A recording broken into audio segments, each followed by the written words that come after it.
This is the D6 generation with your hosts, Craig Gallant.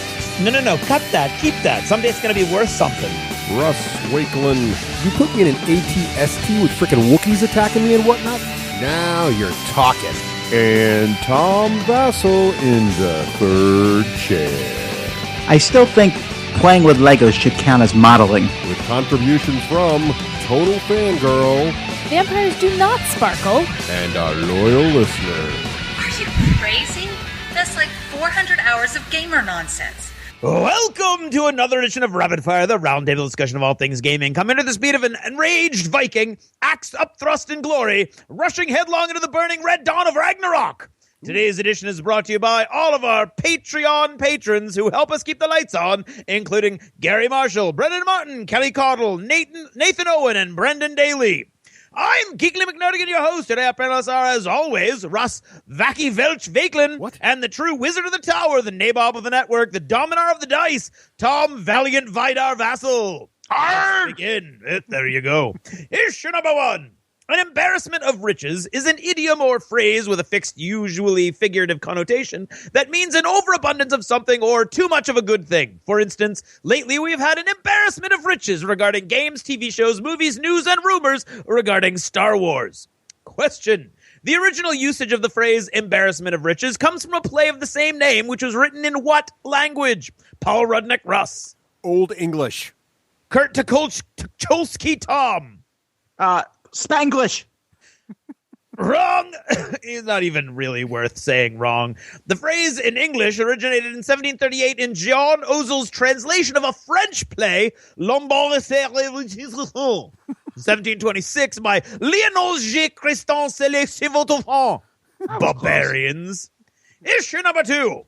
The midwinter doldrums were once a dead zone for original television. From as early as late November into as late January or even February, networks ran reruns or series not deemed good enough to open the season on the strange assumption that given the inclement weather in much of the northern hemisphere and a marked dearth of activities to do outside, people would be watching less television.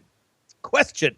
Which of the following television classics was a mid-season replacement? The Office, Walker, Texas Ranger, Parks and Recreation, or Quantum Leap? Gene Ralphio Russ. I'm going to go with Walker, Texas Ranger. James Trivet Tom. I will also say that. And that is partially correct, which means it's mostly wrong. It's all of them. Oh, I almost went there. Every one of them, as well as The Simpsons, Family Guy, Happy Days, Night Court, Laverne and Shirley. Craziness. Issue number 3. In Norse mythology, Ragnarok is a series of future events, including a great battle foretold for which will ultimately result in the death of a number of major figures, including the gods Odin, Thor, Tyr, spoiler alert, Freyr, Heimdall, and Loki. The occurrence of various natural disasters and the subsequent submersion of the entire world in water. Question. What work, written by Snorri Sturluson in the 13th century, is the primary source of our knowledge concerning Ragnarok? Riotous Ragnvald Russ. Beware the large snake. Tall Tarbin Tom. The Necromonicon. Wrong! And still not even guessing. The prose Ada, a variation on the Poetica Ada, primary source material for Wagner's Götterdämmerung. Don't you know? Issue number 4. Yggdrasil, which is how you pronounce it, is an immense mythical ash tree that connects the 9 worlds in Norse cosmology. The branches of Yggdrasil extend far into the heavens, and the tree is supported by 3 roots that extend far away into other locations. One to the well of fate in the heavens, one to the spring Helvmir, source of rivers and dragons, and another to the well of wisdom. Question. The Ada states that even the great world tree will not escape the end unharmed, and the very roots of Yggdrasil will be shaken by Ragnarok. What is the ultimate fate of the great tree during the apocalypse? Ratatosker Russ. It is eaten by a giant squirrel. Tan Grissner Tom. Well, there are several schools of thought on this. Some people believe that it Wrong! It will be shaken but stand and will shelter the last man and the last woman, Leaf and Leafrethir, from the dangers of the end, thus ensuring that humanity will once again repopulate the earth. It took me less I was going to say time that. eventually, and that was too late. That's it for now. Thanks for listening, and good night.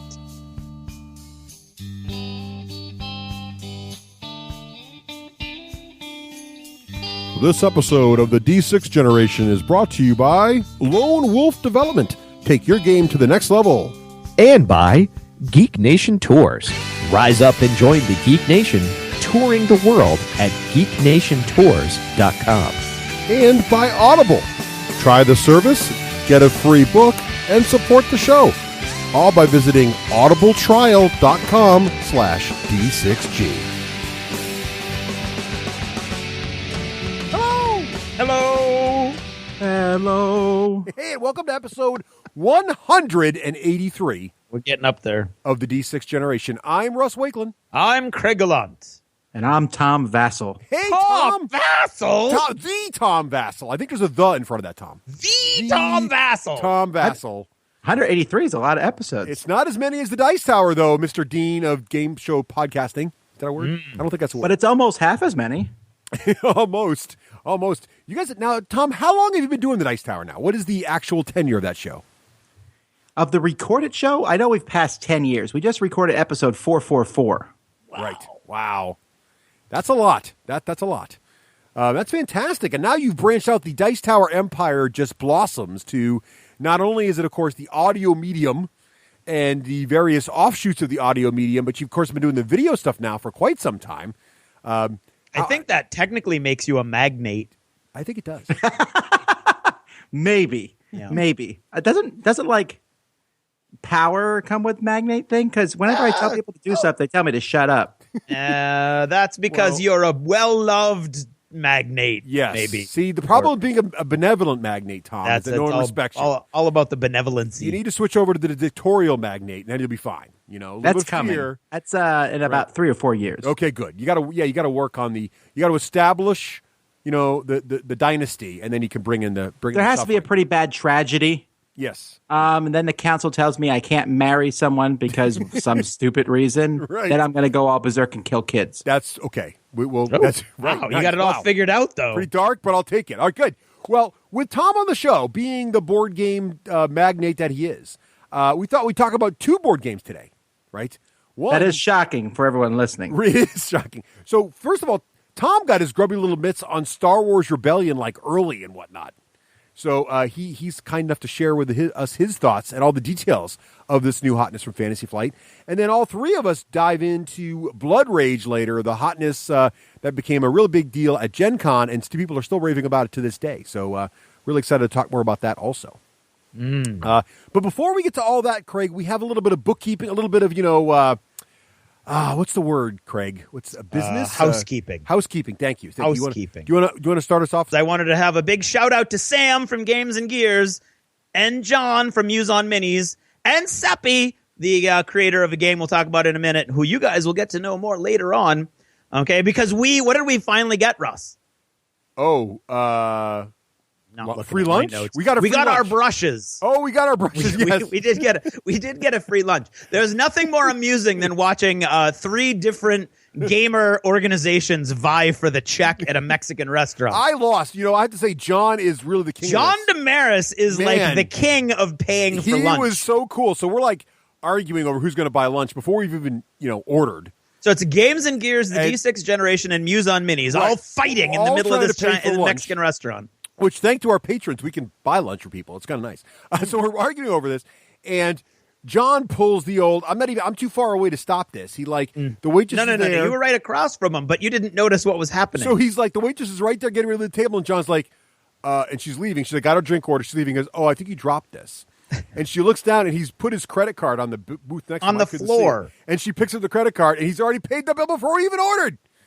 That was pretty cagey, very crafty. The sir. entire meal, he had almost convinced me that I didn't see what I actually saw. I felt like I was back in South Africa. Well played, sir. Well played. I'll get you Well next played time. indeed.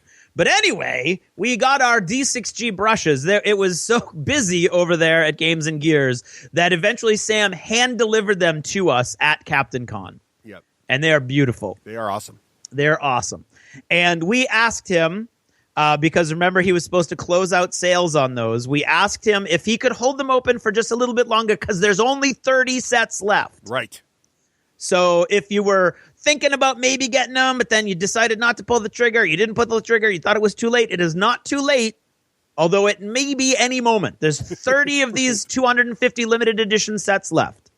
So jump on over to Games and Gears, check it out, and they're beautiful, beautiful machine precision brushes. They're great. They're awesome. That 000 almost put Russ's eye out. It did. It's very dangerous, but awesome.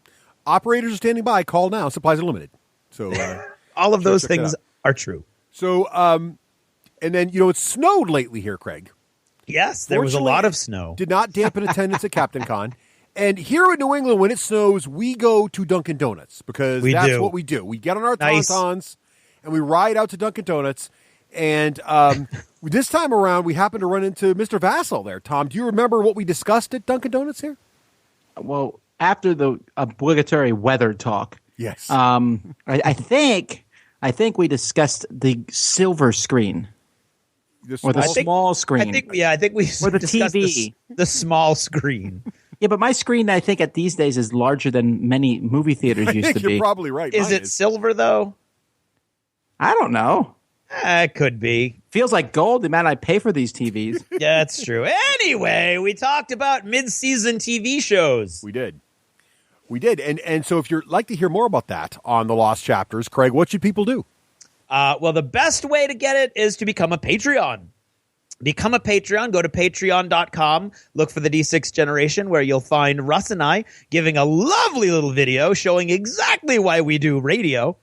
Yes. And you can pledge for your support for $2 per episode or more. Will get you access to the entire catalog of the Lost Chapters, as well as the forum and cool little things that we're going to try to hopefully put together over the next few months, and help the show, keep the show running, because it's a slog every now and then, and really it is you guys that keep it going. Tom, do you ever find your show to be a slog, or is it like every day you wake up right out and bushy tail, like, yeah, I'm going to do this? Oh man, if I'm sick and just having an awful week, and I wake up middle of the night, I'm still ready to do this show. That's a lie.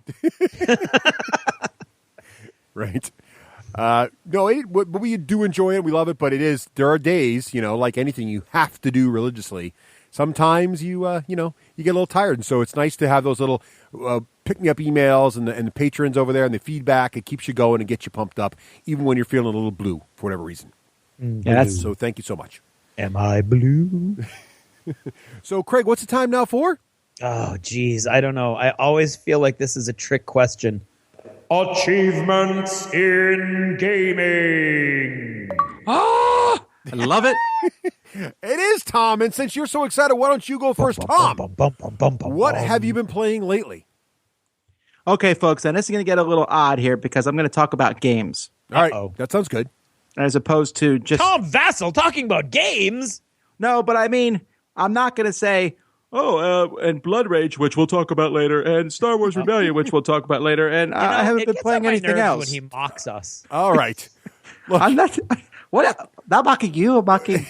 Look, when we play games, Tom, we mean we don't just dump them out on a table. We actually, play them.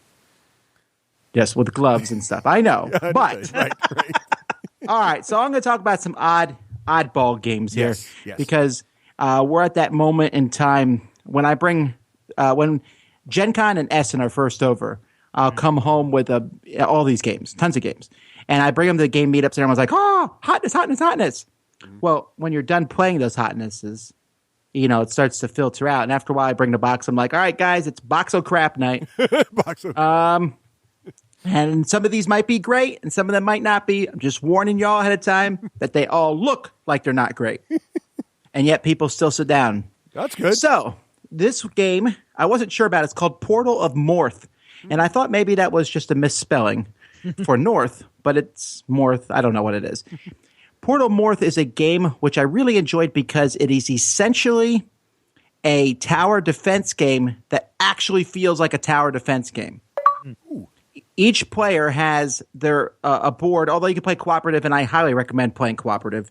But you have these boards, and there's 3 portals on them, and monsters will show up in these portals, and they'll march down these paths, and if they get to the end, you lose a life point, and whoever has the most life points at the end wins. Or in a cooperative game, you just have to survive. The monsters themselves are dice, They look like the dice from Quarriors or Dice cool. Masters. Mm-hmm. And at the beginning of each round, you drop these dice onto this little tray, and they fall into different spots on the tray, and that shows which portals they're going to come out of. Although you can pay gold to rotate that tray a little bit so they might come out someone else's portal instead of your own. That sounds really pretty cool. So the component quality is nice? Yeah. I mean, the box is pretty heavy. Yeah. There's a lot of stuff in there. It's their first production, so there's minor things. I think the rules could have been written better, and I think it's odd that the game is like, play this, and at the very end they're like, oh, and by the way, there's a cooperative game, when the cooperative game is actually the best way to play it. Mm-hmm. And I told them that, and they're like, well, we didn't think cooperative games are that popular. And maybe they're in a different planet. Right.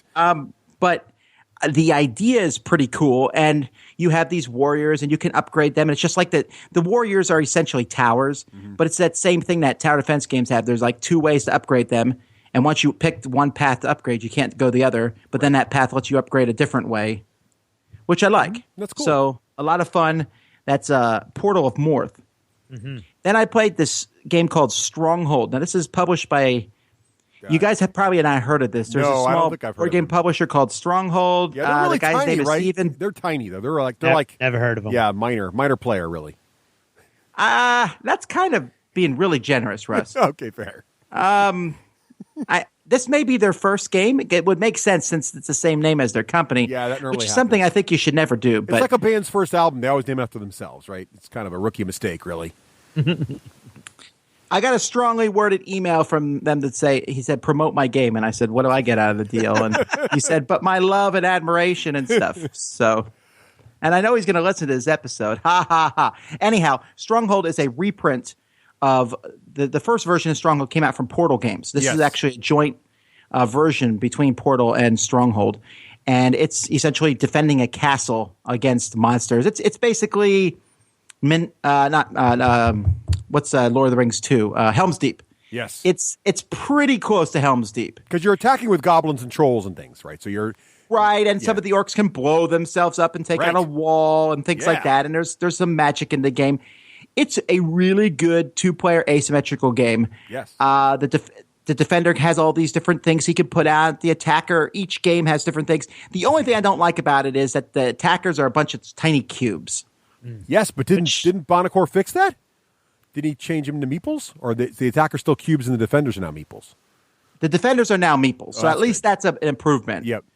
But the attackers are still cubes, and they're not just like cubes. They're like cubes that I think I have to bring one of my baby up, and he picks them up for me. My fingers, I think, are too big for him. And I actually replaced them with the bigger cubes from my I have a stash of cubes for no reason. And they fit perfectly on the board, so I'm not really sure why they were so tiny, but whatever. Other than that, the game is a solid improvement. The rule book is better, although anything would have been better than the original rule book, although you're still gonna run into rules problems, but I think it's a really good 2-player game. Good. I liked it. Now, did you play Steven's version, that 3-player? Because I really like the original as a 3-player game with 2 guys attacking and 1 defending. I thought it played a nice 3-player game.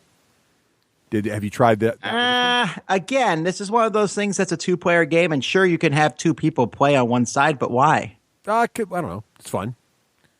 Well, sure, it's fun, but I mean, it's still. I mean, I know what you're you can saying. say It's it with not anything. really, let's play chess. I'll be half the pieces. You be the other half. Yes, that's fair. Okay, all right. I understand what you're saying. I like it as a 3-player. I also played Rush and Bash, which was a very small little racing game, which I think may be the best version of Mario Kart as a board game I've played so far. Ooh. Very simple. Play some cards, shoot missiles at other people. When you blow someone else up, they're off the board for like a second. They go back to the last checkpoint and slows them down. The people in the lead get cards that don't move them as fast as the people behind do, so it stays pretty even over the course of the game. You can drop bombs, but it's fast. The problem with most racing games is they're not fast. Right. And then you're sitting there like, ooh, wow, that was a great 3-hour racing game that in real life was 15 seconds. Right. And the guy will sit there on the side of the board and he'll be like, what should I do? Because in real life, when you're racing, you can stop everything.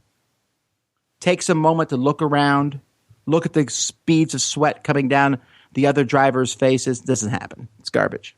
So Russian Bash, that's good. Right. Casting. Oh, I like this game. This is a party game in which there is several people in the middle of the table. They're cartoon drawings of actresses and actors, and you are an agent. And when, let's say, Russ is the producer, so everyone else in the game secretly gets a tile, and it tells you which of those 7 actors or actresses are yours. So you're representing one of them, but Russ doesn't know that. So then Russ will ask a question that will be like, "What's their favorite board game?" or "What's their dream besides acting?" And so we'll write that answer on a piece of paper, and we give them all to Russ, and he looks at them, and then he puts that in front of the actor or actress that he thinks we're talking about. And then we all guess how many he got correct. And then you get points based on if, because you want him to guess yours. Right. But you're not allowed to say anything that's like obvious about the physical description. I can't say, well, my person likes, their dream is being someone who's a famous red-haired actress. That's too obvious. The game can get racist. Ooh, that's awkward. Really? Well, it depends on the game group, right? Right. Without going into too much detail, maybe something might say, "What's their favorite food?" Oh, I And can see where people this is will going. write things based on how the person looks. That's all on the game group, I think. Yeah, I think Yeah, you're probably I right. would So your say. game group can get really stereotypical with different things. Yeah. All right. I think maybe it might show that your game group is stereotypical That's or, what you or, think. or racist. I don't think it's the game itself, maybe not. But if you play with a bunch of bad people, they might come up with bad things. Right. First Stone, I think, would apply here. Ow. But anyhow, no, I'm just saying, until you play the game, you would have to see what I mean. It's interesting. Or even just things like, this person would love riding a bicycle every day. You're like, well, definitely not that person, because I don't think they've ever ridden a bicycle. Now, that's in your head is one thing. When you say it out loud, it's another. Are you being shapist now, Tom? No, I'm saying that a guy by game group was. Oh, Me. all right. Anyhow, though, the game is hilarious fun. And finally, One Night Ultimate Werewolf. Oh, wait, did I write No. Vampire? Vampire. You Are did you talking about write vampire or Vampire. werewolf? Yeah, that's because they're pretty much the same game. Yeah. One Night Ultimate Vampire is One Night Ultimate Werewolf with some twists. You can get bitten and become a vampire. In fact, if you download the app, it's just called One Night now, and it has both of them in it. Oh, yeah. And if you press all the rolls, Eric Summer will yell at you. I like it. I know Craig hates One Night Ultimate Werewolf, but No, I've never played it. Why would you say that? okay. No, wait. There was a small. Oh, you hate Love Letter. That's what it is. I hate Love Letter. Yes, yeah. he hates Love Letter. I do. Okay. He does. Well, yeah. That I will stand behind. I like One Night Werewolf. I've not played Vampire, although my daughters like it so much we keep threatening to buy it. But Well, that's the thing for me too. I like One Night Ultimate Werewolf. I think it's fun, but my daughters love it. So when we played Vampire, same thing. They love that one too. And since you can mix them, right. they don't mix like super well. But the idea with the vampires is you have a token in front of you too, Right. and you can get bitten, and then you can change it. And there's a priest who can cure people, and it's just a few small things. But my kids liked it just as much. All right. Cool. And I still, if I did percentages, I would say Father gets killed in more than half the games, and that Yes. seems like they should trust him after a while. No, I have the same problem. So just saying. Those are a few of the games I played. that but is I did not excellent, want to Tom. hog all the time. You know, that's really good self-restraint because I know that you play many games. So, Craig, what have you been playing lately? Well, let's see. Continue playing Guild Ball. Having fun with Guild Ball. Do you want to talk about that later or now? No. I'm okay talking about it. No more than I just did. Okay, fair enough. All right. Now there were where did I put it? There are a listener who just put out a game and sent it to us, and I brought it to Captain Con, but we didn't have a chance to play it because we were so busy. It's called Epic Roll, and their I'm very company- curious about this one because I just got this one, and the name the box doesn't look epic. It's called Yeah, Epic Roll. I well- expect epicness, and it didn't look Yeah, epic. well, I'm I just mean, judging it. It reminded me a little bit of Dungeon Roll. which I think is going to that's a comparison that's going to happen.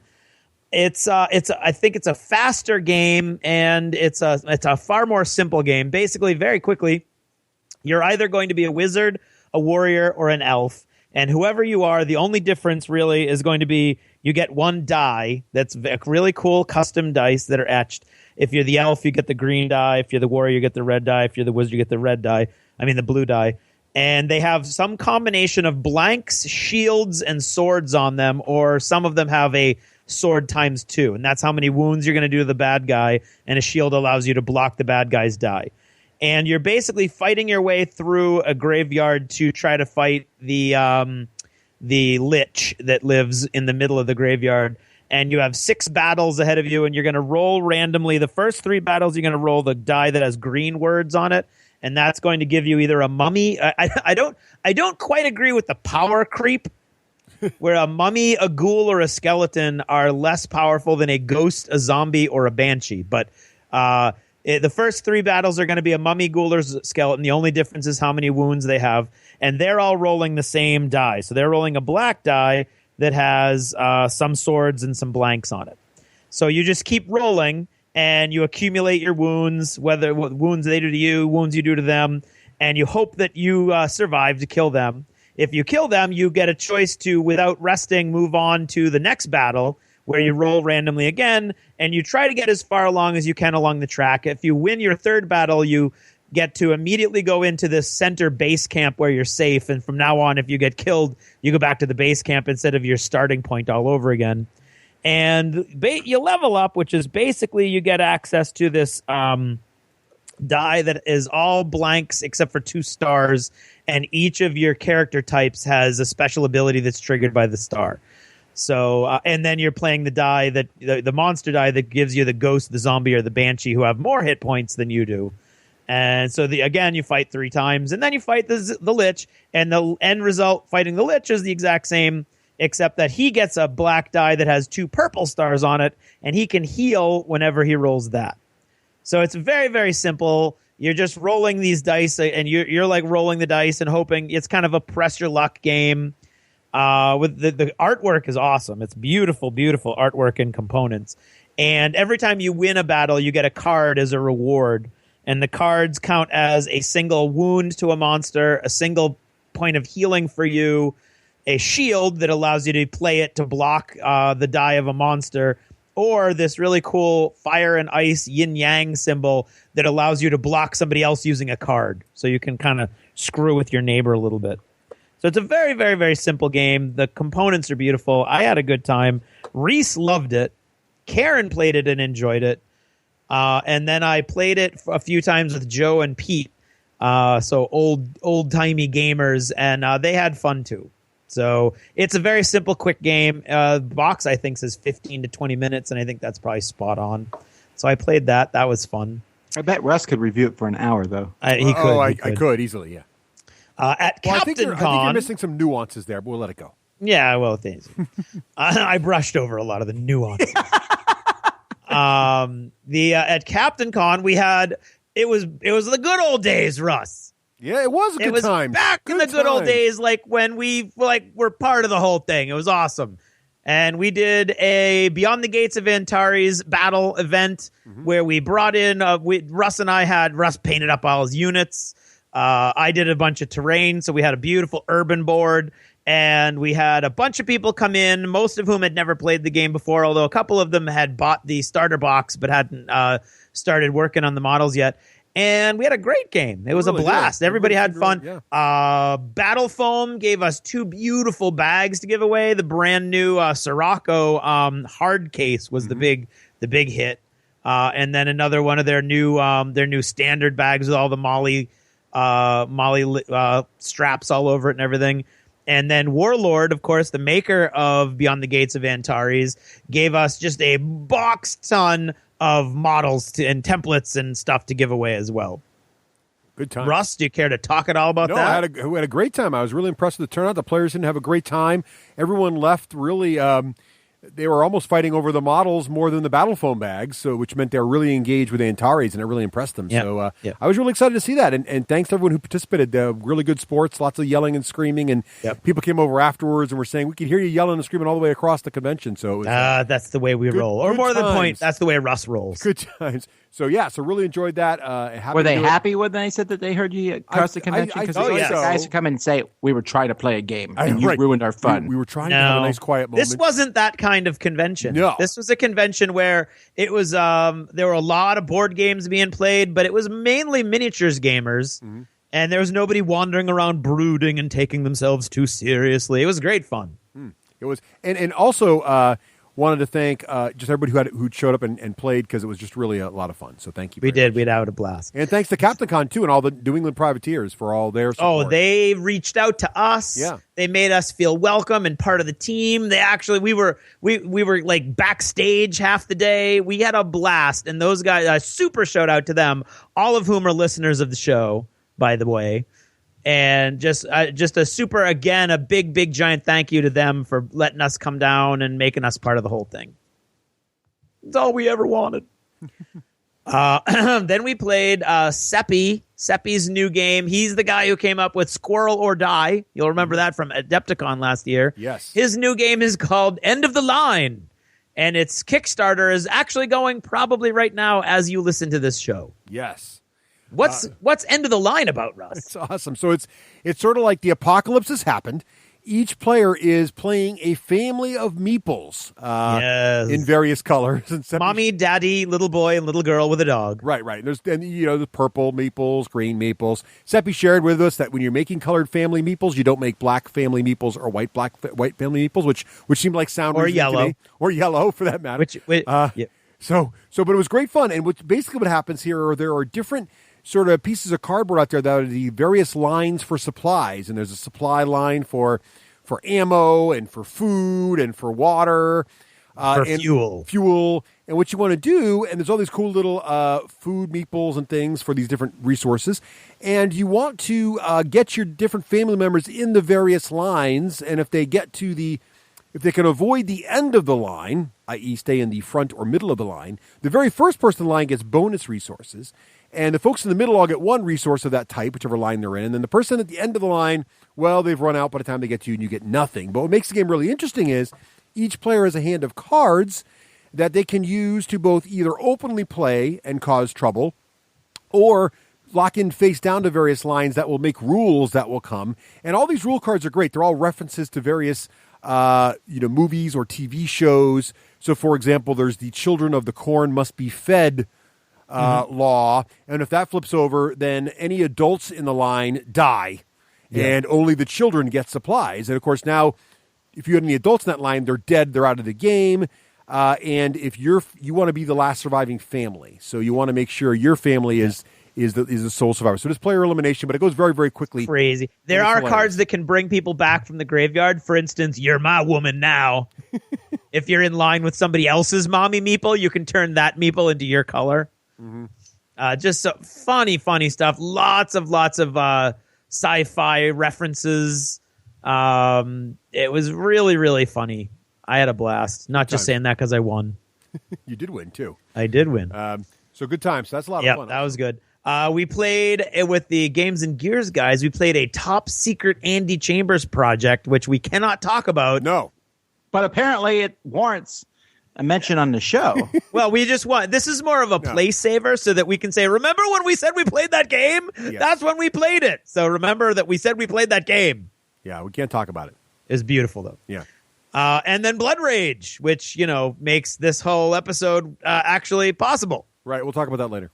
And we'll talk about that later. Right.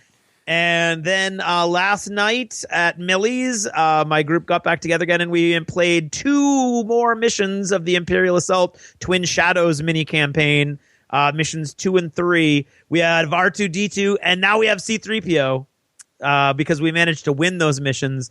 And R2-D2 is awesome and managed to survive the first mission. And just out of spite, Dave killed both R2-D2 and C-3PO in the third mission. I would have done that too. Yeah, well, he wanted to prove the point because he kept saying, I don't understand why nobody ever shoots at R2-D2 in the movies. And we're like, they do shoot, but they miss. Ha ha ha. And then he killed him. Yeah. Well, let me ask you this: do you feel like you're ever going to be able to keep up with the Imperial Assault stuff? Because you guys play it pretty heavily. It's still coming I out don't know very about rapidly. heavily. I mean, I have all of the third wave stuff, but it's like in a bag, unopened and unpainted. And I painted all this stuff up so we could do the campaign. I think the next time we're gonna do the full Hoth campaign, I'll probably try to paint all that stuff up. It paints up really quickly, but I mean, as far as like, if X-Wing is any indication, no, I'm not going to be able to keep up with Imperial Assault. Eventually, it'll get to the point where I just don't want to because it's crazy. Russ, have you ever kept up with any of the Fantasy Flight games? No, so I was going to say, I if by kept up you mean bought everything they've ever released, and yes, I bought all of the Descents 2 stuff.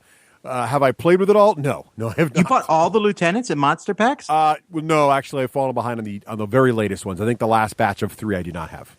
But here's the thing, Tom. I kept rebuying them because they had cooler poses, Tom. Cooler They are. It's not that poses. they're cooler poses, but they're also better miniatures. They are. That's the problem. And how can Yeah, you not the get them? miniatures did get If really you've invested, nice. it's kind of like a self-fulfilling prophecy. If you've invested this much so far, you got to keep going. Otherwise, the rest of your investment was wasted, Tom. Yeah, well, Descent is actually the only one I've kept up on. I'm with you. I've missed the last few, but I have almost everything. I'm pretty close, yeah. And we're trying with Imperial Assault, but we got this last batch in. I was like, oh man, I don't know if we're gonna be able to do this. Right. There's a lot of.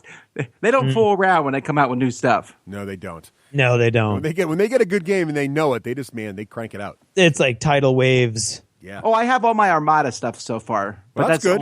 there's only like a couple waves for I've that. already so. fallen behind there. I'm Oh yeah, no, actually, yeah, I'm up to date on Armada. Oh, that's good. Yeah. Yeah, so that's me. I just like to say one more time that Captain Con was awesome, and it was. You know what it was? It was like a young Adepticon. There you go. It What does the wasn't captain crowded. stand It for? was. It was. It's just their piratey theme. They're okay. like, you know, they've got like all the little gaming spaces and things are named after New England privateers, parts of the Tom, pirate get it? ship and Privateers. stuff. Yeah, it's that whole privateer press, Yeah. New England privateer thing. But hey, I like pirates. Pirates are a cool theme. All right. Well, So I'll be what about you, Russ? I'll be really quick here. So, Tom, you'll appreciate this. So, I don't know if you've ever played StarCraft, the video game. I lived in Korea. Remember? Yes, so you have. So my daughters and I have been getting into StarCraft 2, which has been on a while now, but they really enjoy it a lot. We play together. We play competitively against each other. We play co-op, do all that stuff. So, and as listeners who play StarCraft may know, what makes the game really interesting is also you can do all these crazy mods for it on the computer and all these crazy games. And people have made just about any kind of a game you can imagine they've built with the StarCraft engine, including Risk. So my daughters and I were like, look at this Risk game, Dad. It's really highly rated. So we started playing Risk in StarCraft. And so what it looks like is they've done a StarCraft map that looks like the world, and they've created little tiny cities, which are essentially little buildings from StarCraft. And you can only spawn guys there based on crystals, but you don't harvest crystals. The number of crystals you get per round are based on the amount of the world you own. So it's kind of like Risk. The big difference is it's not turn-based. You're still doing real time, like sending out your stuff. But so my girls are like, why do they call it Risk, Dad? And then, Tom, I realized I have failed my daughters as a parent. Mm-hmm. My daughters have never played the board game Risk. Wow. And, you know, I also successfully avoided Monopoly with them, but they played it at school. So they've experienced Monopoly. But they've never tried Risk. And I feel like even though I don't particularly love Risk, I thought, you know, they should really understand Risk. So I was like, well, you know, it happens to be on Xbox Live for dirt cheap. I think it was like $2 or something, $5. So we could play it on the Xbox real quick and show you all the rules, how the game works. So we played it there, and they're like, this is fun. I kind of like these take over the world things. So then I'm like, well, if they like Risk, there is a version of Risk I've always wanted to play, but I've never played it because no one in my game group would ever commit to this. But I've got daughters who cannot escape me. So I went and bought Risk Legacy, Tom. Okay, good. And I wanted to play it. So here's the thing. So I was like, so I wanted to make sure Risk Legacy didn't suck. So where do you go for that? Well, I went to the Dice Tower video, and I watched your video, Tom, with you. And who was your co-host on the one where you did Risk Legacy? Probably Sam. Sam, right. So Sam had a concern. Sam and you both liked the game overall, but Sam had one part of it he did not like, which it seemed to me that Sam really wanted it to be a long Saturday afternoon kind of full day event. Oh yeah, no, Sam's totally wrong in that review. I just want to point that out now. Yes. Well, you kind of implied that. You did a good job of saying, well, no, I like it because it's short. And, also, someone may have got their butt kicked in it, which is good. So I was kind of excited by this, and so I keep trying to get a family game night going with my wife, and so Nicole will sometimes play games with us, but generally she'll try to find another excuse for this. But I was like, no, I'm going to get her to the table on this, and the way I was able to sell it was it's not too long. So that we played the first game. It went for just about an hour, even with learning the rules. They all seemed to really enjoy it. By the end, my wife, being an automotive journalist, loved the fact that there's like a Mad Max version with cars. So that was already a win. And so we did this game, and at the end, you could kind of see they were sort of into it, but weren't sure.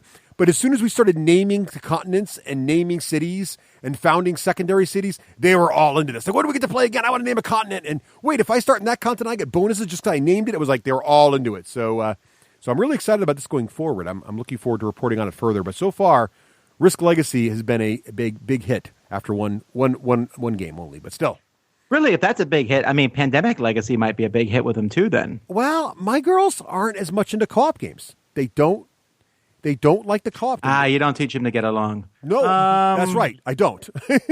They very much like to beat their parents at games. They think that's cool.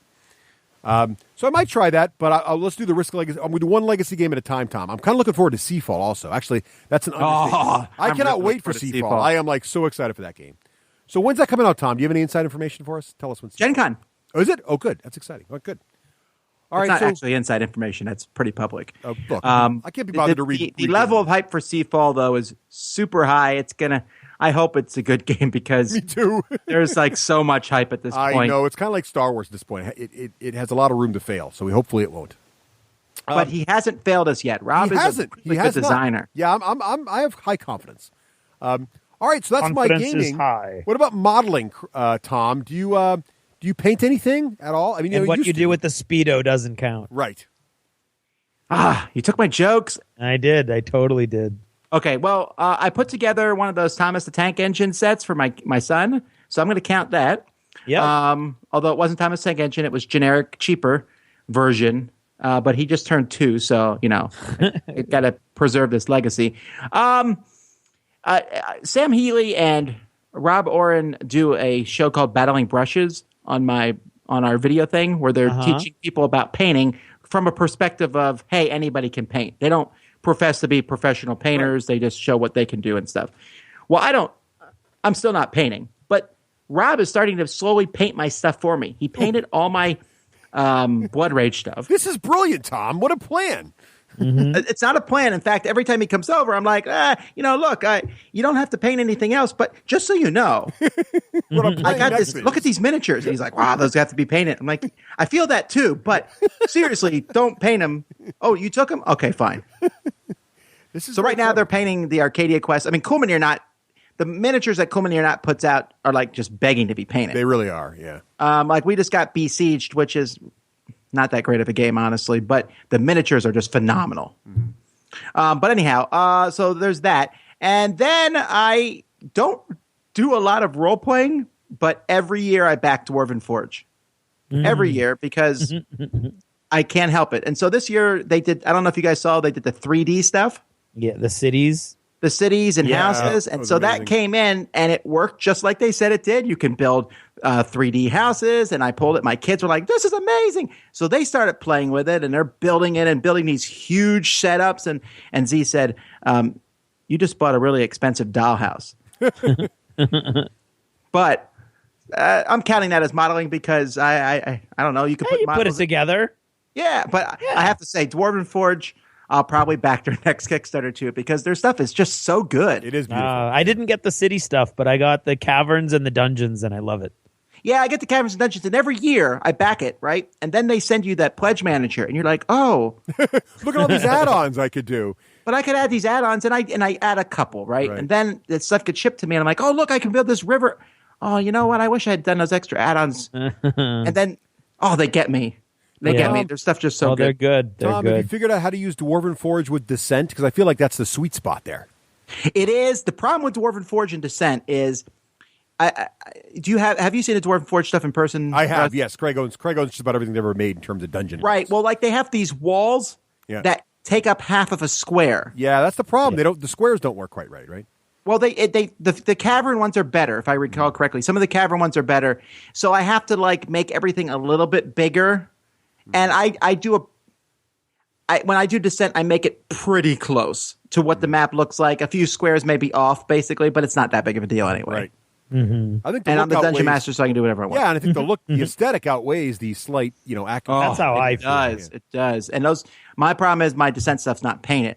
Right. Oh, Rob, I there you go. I'm going to play Descent with him, and then by the time we're done, he'll be like, "This there is you garbage." go. With gotta Dwarven Forge, paint he'll see your pain right there. Yep. Right. Very cool. Well, Craig, what about you? Since last we spoke, I finished up all the Star Wars things, and then I was in on that Antenna Setti's Workshop Forward Base Kickstarter that they did last year. Those buildings are amazing, Craig. I got my stuff a while ago. Thank you. The Antenna Setti's Workshop Forward Base buildings are beautiful, and in 1 week I did Hab 1, 2 times Hab 3, Hab 4, and Hab 5. And what that means is it's probably over a foot long and about maybe 4 or 5 inches wide. Really cool. It looks kind of like something that a giant cargo hovercraft would drop into onto a new planet. It's like a living quarters unit with a dorm unit on top, so it's 2 stories, and then an L-shaped living quarters and working unit with a dorm on top of that, and then a giant, enormous 2-level, 2-bay garage. It's sort of painted. You can paint it up a little more to make it look even cooler, which I did. I painted up like hazard stripes and stuff. You can see the pictures from Twitter. I'm going to try to post some pictures of my own. Super, super happy with the way that stuff came out, and I've never been disappointed with Antenna Setti's Workshop stuff from over in England. So shipping is a little bit harsh when you're getting the stuff, just out of the catalog and whatnot. But that forward base stuff is beautiful. I was super, super happy that I got in on that Kickstarter. What about you, Russ? You did a little bit of painting. I did. I was cramming my painting in. So the nice thing about these events when we do something like Captain Con or Adepticon or anything is that it gives you a deadline you have to paint towards. Yeah. So I used the deadline of Capticon to I wanted to have a good, at least 1,000 point solid of Gar, and I want for Beyond the Gates of Antares, and I wanted to have one of everything that's currently made on the table painted. And so I achieved my goal, which meant I basically had 12 of the little outcasts done, which is really 2 squads of 6, plus the outcast disruptor team, plus the outcast command squad, which is 3 dudes, plus the little flying flitter drone dudes, plus a salt squad of suits and a battle squad of suits. So, and, we didn't really mention, I noticed Craig neglected to mention the winning side at Captain Con. Oh, I did neglect to mention that. Now, Craig was the commander, sort of like the advisor and chief cheerleader for the Conqueror. More like a cheerleader, but yeah. And I was the chief cheerleader for the Gar, and I would like to say that the Gar side acquitted itself quite nicely. With a glorious victory, sneaking in, snatching the objective. We did take heavy losses, I will grant you, but we did win in the end. So now that's interesting because that's 2 wins now for the Gar, where almost their entire army was wiped out. Yes, but we won. But they stuck to the objective. Yes. In both of those games, they did the least amount of casualties to the Concorde.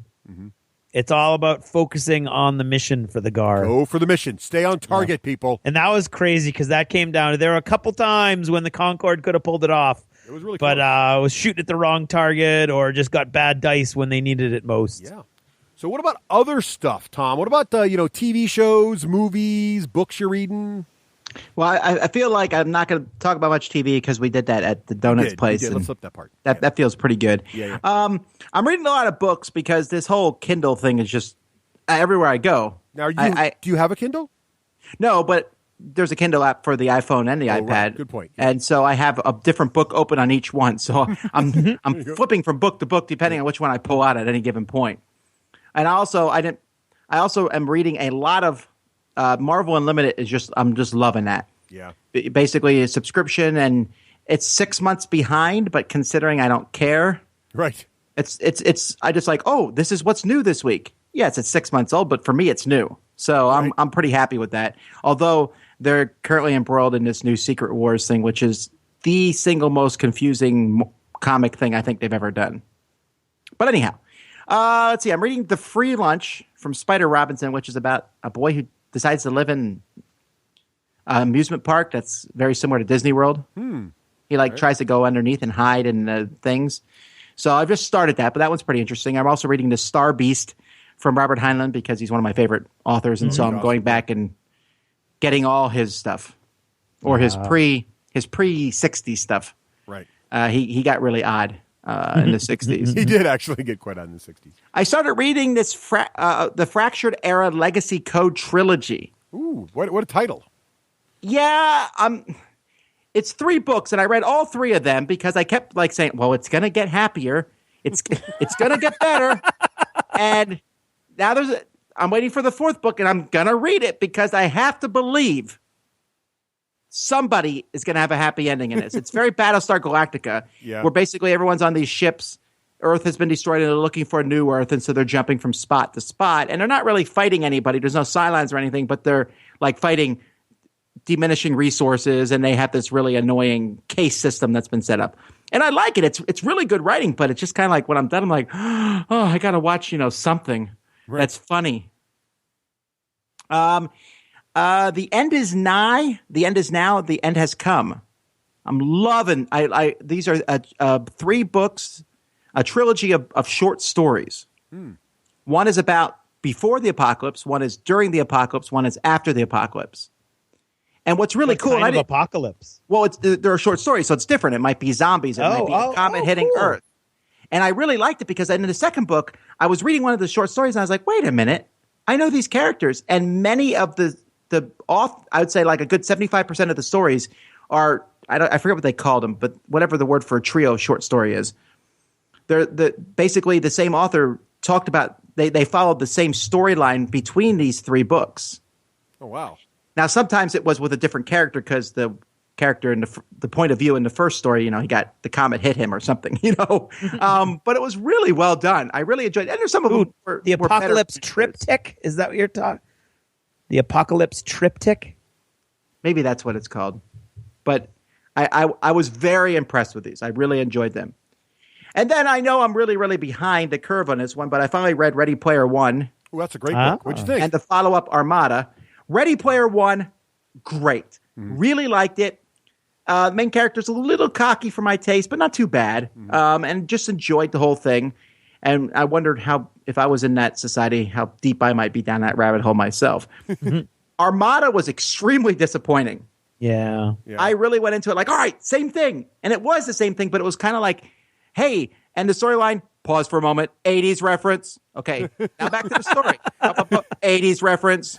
And it wasn't as cleanly incorporated. Right. The first one, because the contest, you needed to know 80s stuff to get clues. It made sense that kids would do that. But I'm with kids today, and they don't. There's a few kids who are retro, but not very many. And even the ones who are retro, I'll be like, hey, ever heard Quantum Leap? No. Right? I mean, it's just not happening. So it was very disappointing. That's too bad. Now, Russ, I think you talked about the Sonos systems in a episode way back. I do. I have Sonos in my home, yes. You should get some money for that because that got that idea in my head when you talked about that. First of all, I was like, why is he talking about speakers on this show? He's supposed to be talking about games, but I know he doesn't play any, so he had to talk about something. That's fair. So when I was at Best Buy, then I had the guy give me a demo of it, and I was like, fine, I'll buy one. All right? And so now I have 2, and I'm probably going to get a 3rd. See? Aren't they good? Really do like them. However, yes, I have the Sonos 5, I think, in my game room. I was a little annoyed that the Sonos 3 did not have an audio input port. Yes, you got to go the higher end ones for that. But what you can do is there's this Sonos Bridge, which is a little gizmo you plug into your whatever output device you want, and then it beams it to your Sonos speakers. So if you want to do it that way, okay. Like if you had an existing stereo, you can plug it right into that, and it sends it to your Sonos speakers as if it were streaming. My favorite thing to do, which my wife is really irritated about, is when I get home, before I come in the front door, Turn the music on. I turn all the speakers up to maximum and play The Boys Are Back in Town. I was going to say, do you have entry music? And then throw the door open up and like, I'm here! It's like you have your own theme music. I've been told not to do that anymore. I do something similar, but whenever I enter, it plays the Seinfeld theme. Bum, bum, bum, bum, when I walk in. No, I think it's awesome. I'm glad you're enjoying them and they're working out for you. I really like my Sonos. I did debate for a long time because they had the what's the really good the really good speakers, Bose. Bose, yeah. And they have the same thing now. Yes. And I was like, Bose is such a good speaker system. But I better go with the ones who did it first, because in most technology things, the one who did it first usually does it the best. Mm-hmm. So I hope I didn't make the wrong choice there. I don't think so. I actually like Bose a lot, but a lot of folks who are really, really into audio tell me that Bose are kind of overrated. So I don't know. But I really like my Sonos. I know a lot of folks who are really into audiophiles who really like their Sonos as well. And one of my favorite things about it is it actually has the software to do a lot of the work inside the speakers. So once you start streaming from some service like Pandora or Spotify or whatever, you actually don't have to have your phone on anymore. Your phone just tells the speaker, hey, use my account, stream from whichever service, and that's actually happening on the Sonos, not on your phone anymore. So you can walk out of the room, turn your phone off, use your phone for something else. It doesn't need to be actively running Pandora like it might to like a streaming tool, like a Bluetooth speaker, for example. So that's something that's really right. There's some problems like I decided to change a router in my house, and then I had Sonos was like, what are you doing? Stop messing with Why are you changing everything on me? And I had to go in and mess with it for a while to make sure we were on the right system. Now, Sonos did introduce me to Spotify because I was like looking at all the different things. I was like, all right, I'll give this Spotify thing a try because I was a huge Pandora fan. Right. I haven't listened to Pandora since I started Spotify. Spotify kicks Pandora around the block. Well, it depends what you want, I think, right? So Spotify lets you pick actual songs, right? Builds your own playlist, right? So Spotify lets you, which is great. But if you want discovery, like to hear music you don't know about, then that's true. Pandora is better in that regard. Yeah, so it depends what you want. But yeah, if you're like just heard a great song and you want to hear it a few times in a row, or an artist comes out with a new album and you want to hear it, Spotify's the way to go, right? Yeah, so I've really been enjoying that. Yeah.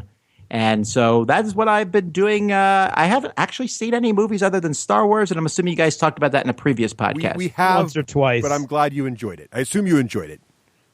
Oh, well, I'm one of those heretics who just like Star Wars in general. That's not a heretic. That's a rational nowadays human. if you even like part of a prequel, you get yelled at. No, I think they're wrong. I think you can be a rational human and enjoyed any Star Wars movie ever. That's fine. Well, I do, and I can't tell you how hyped I am about this. I'm actually more excited about this year's Star Wars movie than last year. The new Rogue one? Yeah, I know, right? Me too. But I enjoyed the new one a lot. I mean, I didn't come out of the theater screaming about it like the people with me were. Maybe that's because they were, but I was very satisfied with it, and I can't wait to see it in all the Fantasy Flight games. Yeah. Right, yeah, more Fantasy Flight. Although, they didn't add enough stuff for X-Wing or Armada in it. Yeah, I was hoping for more too, honestly. It really was. That's going to come in the next one, probably. Yeah, I'm sure. Craig, what about you, sir? Let's see. Well, I got that book S by J.J. Abrams and Doug Dorst, and I'm not loving it. Oh, no. And I hate that I'm not loving it because it's such a cool concept and the production quality is amazing. The stuff falling out of this book is incredible. They look and feel like old pictures. At one point, a napkin falls out of the book that's literally a napkin to a restaurant that's in the book. And it's got a map that you would swear is hand-drawn in pen on the napkin. But the story itself is just not moving fast enough, and it's so hard to it's not relaxing. I've discovered through this experience that I enjoy reading as a relaxing experience, and it's not relaxing when every word has to be figured out and put together and put in order. And the two readers who are writing in the margins are writing at different times in different colored ink, and you have to remember which colored ink comes before which other colored ink, and they might be writing on the same page at 3 different time periods. So you act 4 different time periods if you count the main guy character, because he's 34 years old now, and he started when he was 16 writing in pencil. I mean, like I said, the production quality is amazing. Wait, what do you mean by stuff falling out of the book, though? The book includes over 100 pieces of evidence that are actually in the book. How do you keep them all from just falling out? Well, the book comes with a slipcover, and you really need to keep it in the slipcover. And they're tight. They're like right up against the spine of the book. So, I mean, I'm sure if I like held it upside down and shook it, everything would fall out, which would be bad because you kind of need to know where it's supposed to go. And there are websites all over the place where fans are trying to figure out everything because not all of it is answered, apparently. But, I mean, the stuff is beautiful. Oh, that's a shocker. J.J. Abrams, it doesn't answer everything. Exactly. So, yeah, so I'm like, I kind of ground to a halt on it. I can really usually finish a book in 3 to 4 days, depending on what else I'm doing in my life. 3 weeks, and I'm only halfway through this book. And the story itself is not grabbing me, except insofar as it's being elaborated upon by these two people who are commenting on it. And the mystery right now is like, okay, I'm kind of curious as to what's going on, but I'm not like really. There have been a couple hints that things get really dark later on in the story, and the two people are fearing for their lives. But halfway through the book, and I'm still kind of like, yeah, I don't know. So I feel like somebody had an awesome concept, J.J. Abrams, and then it kind of fell apart, lost, and that's all I got. So I borrowed from Rafe the first 3 volumes of the Walking Dead comic, and I'm reading those, and they're good, except that I think I prefer the TV show, which I know is sacrilege to many people, and I don't quite get why the comics are so great. I mean, I'm glad they spawned the TV show, no pun intended, but yeah, like there's a lot of things that were established for the TV show that I thought were established in the comics that aren't. Like, I love the fact that in the TV show exists in a world where there's never been any zombie literature. Nobody knows what a zombie is. The word zombie doesn't exist. So people are like, they're surprised that this has happened. And they don't know what to do, and they have to learn all of the stuff that we basically know from centuries of lore. They need to learn on the spot. That's not true in the comic books. In the comic books, wow, it's a zombie, right? Like right off the bat. So that, I think it loses a little of the richness there. I just don't think you can get a lot of character development in a comic book. Again, I'm sure. Yeah, see, there you go. But that's me. I'm enjoying it, but I really wouldn't pay $10 or $15 for what amounts to a 45-minute read for me. So I think the comics are actually darker than the TV show. Oh, they're darker. They're certainly darker. Absolutely. But I'm not in it for just the darkness. You know, I need some. No. I stopped reading after a while because I couldn't handle it anymore. Yeah, I mean, there's like But the reason I was doing it is because Mantic just started a Kickstarter that's a Walking Dead miniatures war game, and I was very intrigued. Dave and I were working on a zombie game that kind of fell apart due to I don't know why. But this game is very similar to what we had as a working model. And I'm intrigued by, I want a zombie game. I got all this terrain now and all these models. You just want a zombie game, people. I just want a zombie game, man. A little skirmish zombie game. So I'm watching that carefully. Games, Craig. I feel like there should be one out there for you. Yeah, well, I haven't found one yet, man. All right. But Warlord is doing their own this year. Yeah, that's fair. That's using a bunch of models that I actually bought in order to do the playtesting that we stopped doing.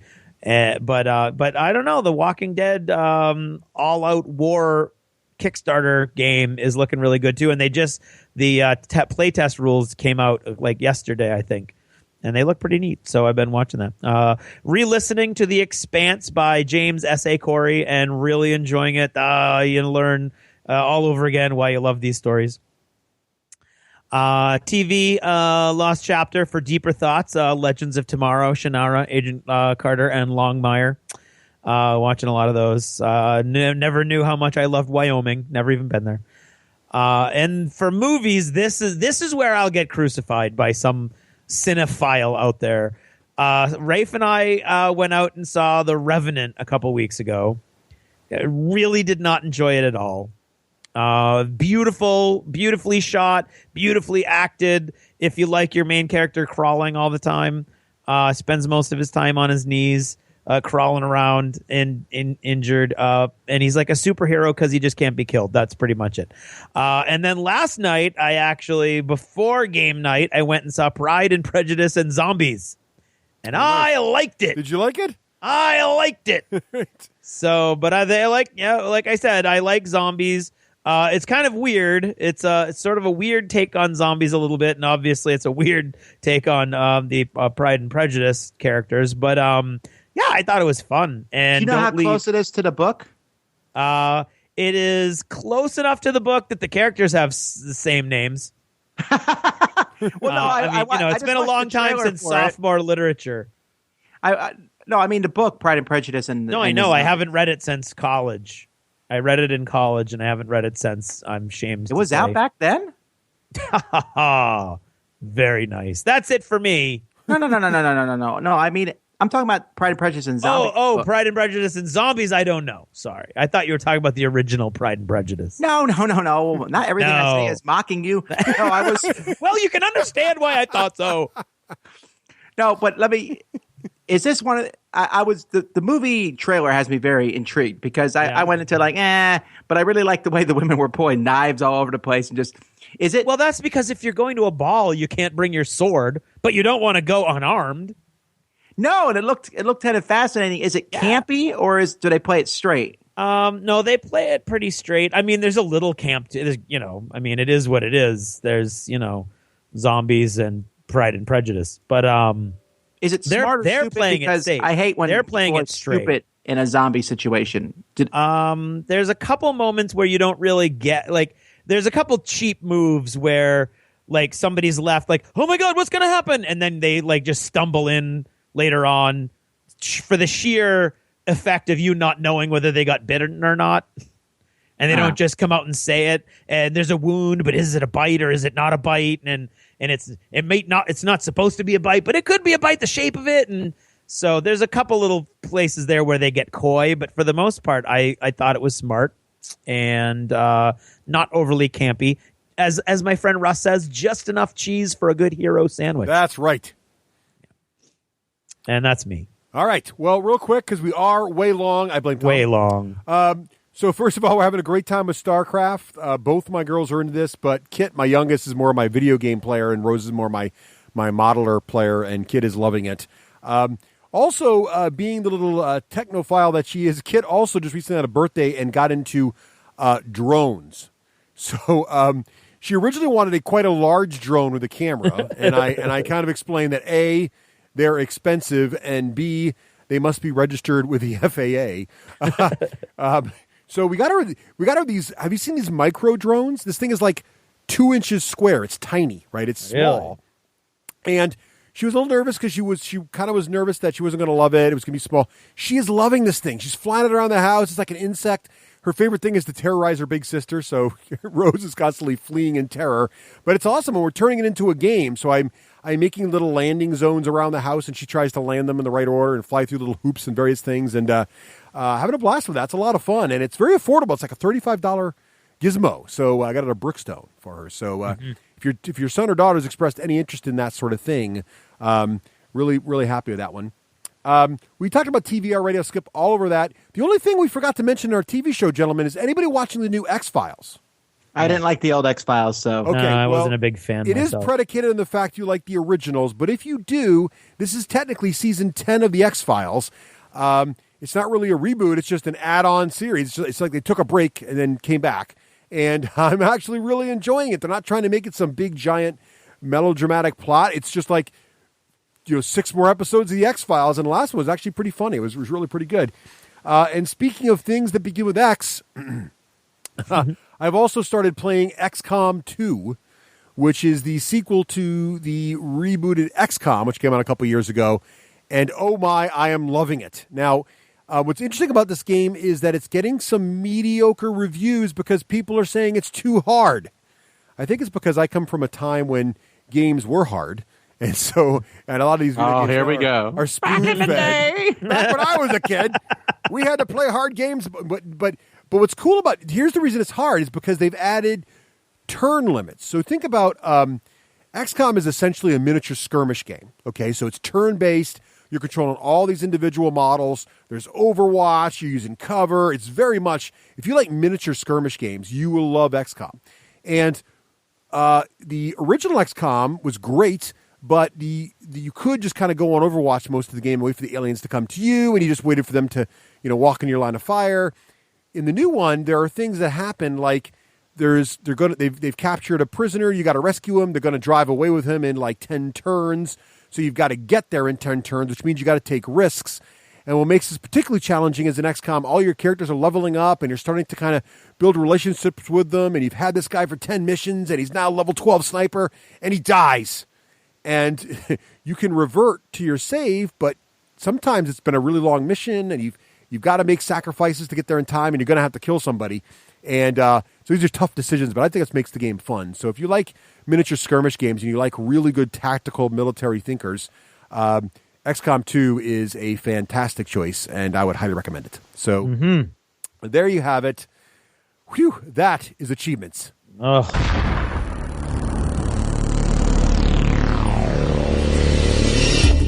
In a world where board gaming was king, in a time when Kickstarter ruled the web, when every day brought more and more games, now, more than ever, two men and a revolving third chair and a girl, a total fangirl, brought a shining light into the darkness so that all mankind would know what to buy.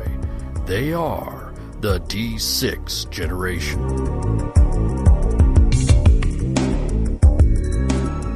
Yeehaw! Pew, pew, pew, pew, pew. That's a cowboy and laser guns. It is indeed, and that means we're talking about Wild West Exodus over there at Wild West Exodus. That's EXODUS.com.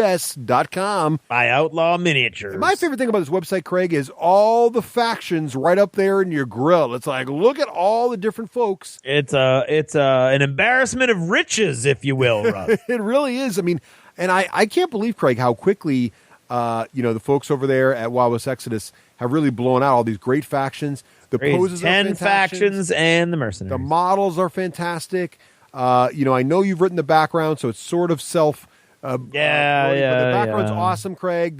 There's and what's also cool too. I don't know if everyone knows this about this game, but there's like all the things you want. There's cannons, there's artillery, there's vehicles, there's light cav, there's infantry models, there's giant walkers. I mean, there's. You name it, it's in this game someplace. Cowboys, Native Americans, aliens, dudes in power armor. It's all It's in a there. wacky, wacky world, Russ. It is. And the models are, I can't emphasize how much fun these models are and how fast and crazy the game plays. So, and you know what's available now? What's that?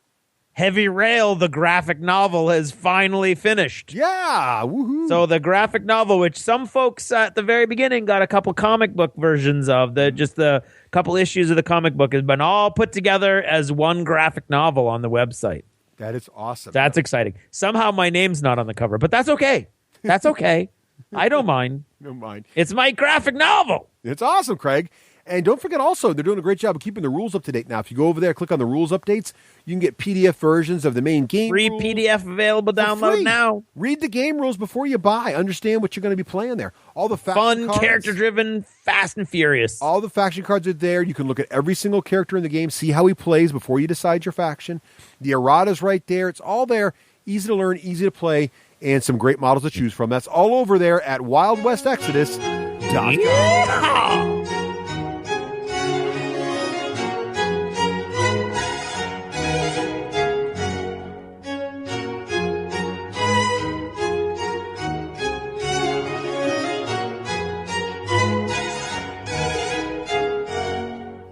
And now, in an attempt to bring a small amount of dignity and decorum to this otherwise base form of entertainment, and I use the term loosely, I am proud to present... Oh, get on with it. It's time for App of the Ep.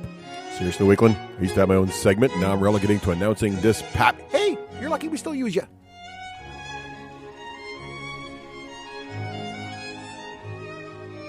Hey everyone, welcome back to another App of the Ep. This time around, I got two for you, so it's Apps of the Ep, I guess. I'm cheating totally, but they're small but cool. First one is based on a board game. It is for iOS. I do not know if there's an Android version, but you can check, and it is Tsuro. That is Tsuro. Many of you are probably familiar with this now almost classic board game from Calliope Games. The iOS version of this is fantastic. It is extremely beautiful. And one of the things that makes Tsuro the board game so much fun is the beauty of the pieces. It's a very simple board game for those of you who haven't played it. You simply, there is a set of tiles. You lay the tiles down, and on these tiles are a bunch of lines going all kinds of which way. Each player also has a stone of different colors. And you start your stone on the edge of the tile and move it forward following one of the lines. And then players take turns putting tiles on the board. And the rule is that as the tiles are placed, you must move your stone along the whatever path opens up for it. And the goal is kind of like Tron light cycles, if you will. The goal is to stay alive while the other stones crash into the edges of the board or each other or somehow die. Or find dead ends. Fun game. The iOS version of this is fantastic. Don't let its simplicity fool you. It is a very strategic game. And it looks just beautiful on iOS. You can play online, you can play solo, and you can play pass and play, my perfect personal favorite. I love the very simple games that have a little depth to them that you can play while you're waiting for your table at a restaurant with the family. It's a great way to engage with your family instead of just having everybody checking their phone for Facebook. Suddenly you pay a pass and play game, and now everyone is engaged, laughing, and seeing what you're up to and trying to plan their next move while you're waiting in line for that movie or that restaurant or whatever. So check it out. That's Tsuro. Now, I got one more for you. This is not a game. It's actually a game tracking system, and it is BG Stats. So, as many longtime listeners will know, I do love to record all my games. I usually do this on Board Game Geek, and there is a pretty good Board Game Geek app called BGG, which lets you just record games. But this new one, BG Stats, I'm really impressed with. Now, it does cost a little bit of money. I want to say, oh, by the way, Tsuro also costs a little bit of money. I want to say it's like $3. I think it's well worth it. Board Game Stats, or BG Stats, is also a little bit of a price point. I want to say it's $1, maybe $2. What I like about this, though, is, first of all, it does indeed tie into Board Game Geek. So you can, when you record your games, you can link your games to Board Game Geek recording there. So you'll get your game recorded there as well if you're a Board Game Geek fan. But I really like just all the built-in functionality. So if you're not on Board Game Geek, you don't need that to make this work. So, for example, you start building a library of games you play on the phone, and what you can do is type the game information in along with your own picture of a game, or if you do have a Board Game Geek link, you can simply find the game on BGG, and then it will bring in all the data and the picture as well that way. Either way works. You then going to establish a library of your favorite players. So you can put yourself in there, of course, maybe people you play with regularly, some of your friends, your family. And then when you play each game, you can quickly and easily record the game, record who played it with you, even record the victory points scored by player if you want to, or if it's a co-op game or team-based game, you can record the fact there were teams. If there were victory points, you can record them. If there's not victory points, you just record who won. And it does some really pretty neat stuff. It'll show you, just based on who you said was playing, it'll tell you, the number of times you play 2-player games, the number of times you play 4-player games, how often you win 2-player games, how often you win 4-player games. When you record the results of a game, it'll tell you, hey, this is Rose's personal best at Blood Rage. She scored 103. It's her personal best. And not only that, it's the best you've recorded so far in Blood Rage. So you can kind of track who's got the best scores in which games. And all of it's very, very simple. And what I really like about it is the user interface is extremely well designed. The people who did this app know their way around UX, user experience, which we talked about a couple episodes ago. It is extremely easy to add folks on the fly. It is extremely easy to pull folks right into the game from your library. You can record just as much information about the game as you want, just that you played it. You can record who played it or not. You can record what their scores were or not. You can record the location of the game. Find out how many games you play at home versus how many games you play at conventions. Which days of the week do you play more? It's just a lot of fun. And if you're a stats nerd like me, it's a great app. Even keep track of which players you play against most. A lot of fun. So check that out. It's BG Stats on iOS. I think there is an Android version of this, but unfortunately I have an Android phone, so I can't tell you for sure. So 2 things to check out today. Tsuro, Tsuro, for a great little pass and play board game for you and your friends and family. And BG Stats for those times you want to record all the things you do. Thank you for listening to another scintillating edition of App of the App, a segment in which, Hey, less of that. More just getting on with the show. seriously, Wakeland, you are like school in summer. No class.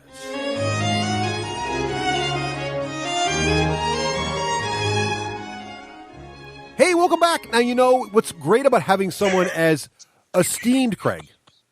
Craig, why are you? I'm laughing because you're trying to go so fast, so neither Tom nor I can get a word in edgewise to throw you off track. I fully expect that what was discussed off the air will show up on the air here any moment. No. Yeah, All I'm going to say is this is your first time here, maybe a Dice Tower listener coming on board. If you've ever wanted to watch the entire trilogy of the original Star Wars movies, now you could do so. When you come back, you'll hear our conclusion about Star Wars Rebellion. You won't miss too much. Nice. Thank you. Wow. Thank you, Tom. What I was trying to say, anyway, was that by having someone so esteemed here, like Mr. Vasel, he has access to all these fantastic games way before the general populace. Craig, did you know that? Yes, I did. This man, he is keyed in to the community. Yes. As you might say. Yes. I think it might be fair to say, though, in this particular instance, I was talking to Sam and I was like, yeah, I didn't even ask him for this. And he said, no, I was there. And he reminded me of a sordid moment where I almost begged for this game that I had put out of my mind, but I might have pleaded to get this one. Well, that's awesome. So who wouldn't have given half the chance? So Tom has gotten his mitts on Star Wars Rebellion, which, of course, is the new hotness. Yet to be released hotness. Yeah, not the new hotness. It's the up-and-coming hotness. Soon to be hotness from Fantasy. Well, no, come on, guys. It's been out for 6 months now. Okay, fair. Remember when your shows post. Good point. Wow. I love it. All right, so... Wow, it's just body blow. So Tom, so obviously this is not a review because Craig and I haven't even seen the box in live person yet. But to Tom... I'm not a live person, but I'm looking at the pictures. So Tom, you've got a full production copy of this thing? I do. You do. And how many plays have you have under your belt now? 3, and I watched 1. Okay, good. That counts. For us, I just can stand near it and review it. So, you know, you're better shape than I am already. So, right. Now, it looks like you've reviewed it here with these show notes. Oh, wow. Oh, well worth the price of admission. So when is it coming out, Tom? Do we know? They said Q1, I think, but FFG. I know, but no, and it's actually smarter than to do this because otherwise people would be screaming bloody murder. Oh yeah. Right. If you guys remember, there was a World War II game that they had announced back in, I believe, it was like 2001 or 2. They announced this World War II game, and after a while, it just kind of got ridiculous. 5 years later, they finally took it off their page. So they've learned their lessons from these things. Yes, but smart. I suspect it's soon because a few weeks ago they did a full week of previews on their website. Every day there was a preview, and they sent me a copy, and they rarely send these copies out that early. Right, yeah. Yeah. It seems to me lately the previews come out like maybe a month or so before the game releases. So I'm guessing the shipments are already in the warehouses and they're getting ready to. But in any case, so this is excellent. So Tom has played the game, and thank you, Tom, for agreeing to give us the scoop here on this bad boy. So indeed. So what's the overview? I mean, it's obviously it's a 2 to 4 player game. We know that much from the website. In your experience, what's the game length like right now? Is it what are they saying? I'll quickly mention that it says 2 to 4, but it's essentially a 2-player game that you can split between, one person controls the Navy, another person controls the Army or whatever. Oh, I see. It's kind of like saying if you play Imperial Assault tactically, you can make that a 4-player game.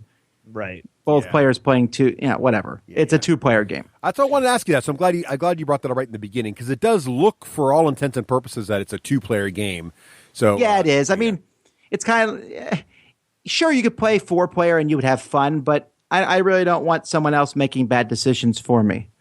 I make enough of them on my own. Right. Fair enough. And this takes place during which time period in the Star Wars universe? For all of those whiners out there, don't worry. It is only episodes 4 through 6. Okay. Now, what whiners would those be? I don't know where you guys stand on this, but I'm just. Well, I feel like I always have to say it doesn't include 1 to 3. And there's a guy in my game group who hates episode 7 with a passion. Wow. What? So I know. I don't know. And every time he shows up, he says, "Don't start on me about episode 7." And I'm like, "We haven't even mentioned it yet." And then him and Sam, and then a table gets flipped, and it's just wow, that's serious business. No, it's not that serious, but it does go on for a lengthy period of time. Anyhow, so back to your question. This is basically The original trilogy. The original trilogy. Nice. And it's everything from that trilogy. And there are planets from the prequel ones too. Like, for example, there's Naboo. Right. Well, which I always try to blow up with the Death Star. And Can't get rid of those Gungans. 1,000 soon Gungans enough. cried out, and then there was silence. some of the other planets, like the planet where the clones were made, the planet where they were in that arena, pretty much all the planets from all 6 movies are in there. But every person in the game, every card, everything is from the original trilogy. Okay, cool. Gotcha. And how, so it's 2 to 4 players, but obviously mostly 2. And how long does the play take, roughly? Is it an I'll say 3 hours. 3 hours? That's not bad. Our last game was shorter than that. I believe it was 2.5 hours, and that's because one player played poorly, and I'll try to do better next time. But I would say 3 seems pretty reasonable, especially when you know what you're doing. Maybe you could even crank it down to 2.5, but it's not a short game.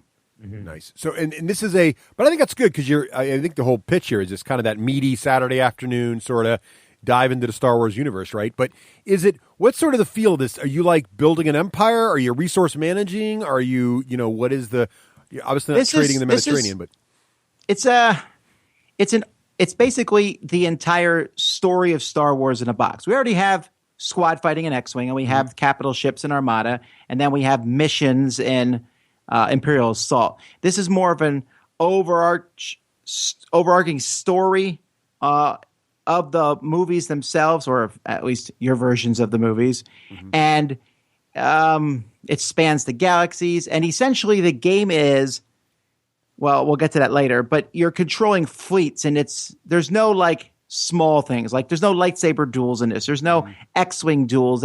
You're looking at it more from a grand scale. Right. So it's very, very strategic, right? I would put it in the same category I put War of the Ring. Okay. Or Twilight Struggle. All right. It has the same feel as both of those games. Now, Tom, in reference to the movies, is it structured in such a way that sort of the major moments in the movies are touchstones, and you're basically going from one of those to the next, and it's just a matter of tweaking those moments, or can your game totally shift and change the timeline of the story so that it's more of just like that's the sandbox you're playing in, but you could end up anywhere?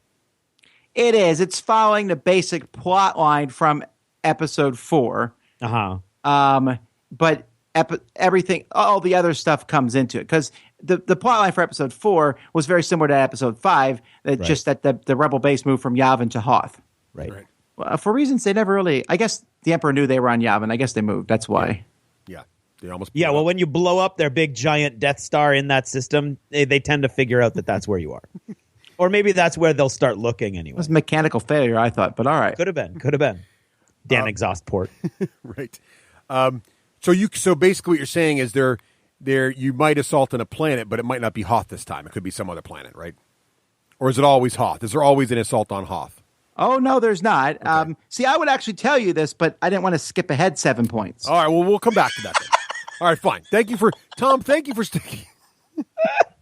Thank you for sticking with the bullets. I appreciate it. Some of these guests, sometimes Craig's lets them go all over the place, and I really appreciate you keeping us on the rails. I like free-ranging. So before we get to more of those details, this is a $100 game, right? It's a big game. It's a big, it's the normal Fantasy Flight box size now, right? But it's still. Well, I could do my rant on this again, but yes, okay, go. I know that people are complaining about these $100 games, and I feel you. At the same time, Axis and Allies was $50 when I was a kid, and that's the same price. Mm-hmm. Inflation exists, people. That's why games are going to $100 now. But I do feel like you get your money's worth in there. Well, that's what I want to ask, because a lot of miniatures. Yeah, the plastic looks crazy good on the pictures. Is it that good in person? What do you think? Yeah, it really is. The TIE fighters and the X-Wings, for example, they're pretty close to the quality of Armada ones. Actually, I think they're a little bigger than the Armada ones, a little big. Yep.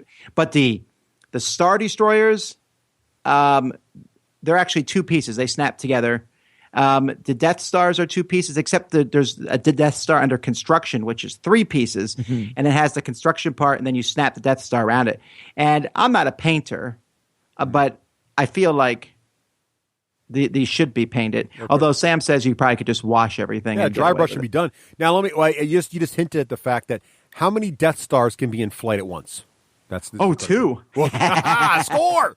All right, that's awesome. So basically, the plastic's awesome, and it's FFG, right? So I'm sure the cards are great, the art's great, the tokens are cool. Yeah, one thing I really like the Fantasy Flight does, and they've been doing it for a while now, is where they're using what looks like it's stuff from the movie, but it's drawn. And it just brings a better feel to the game. I love that. They did an excellent movie stills just look cheap. Yeah, they do. They do.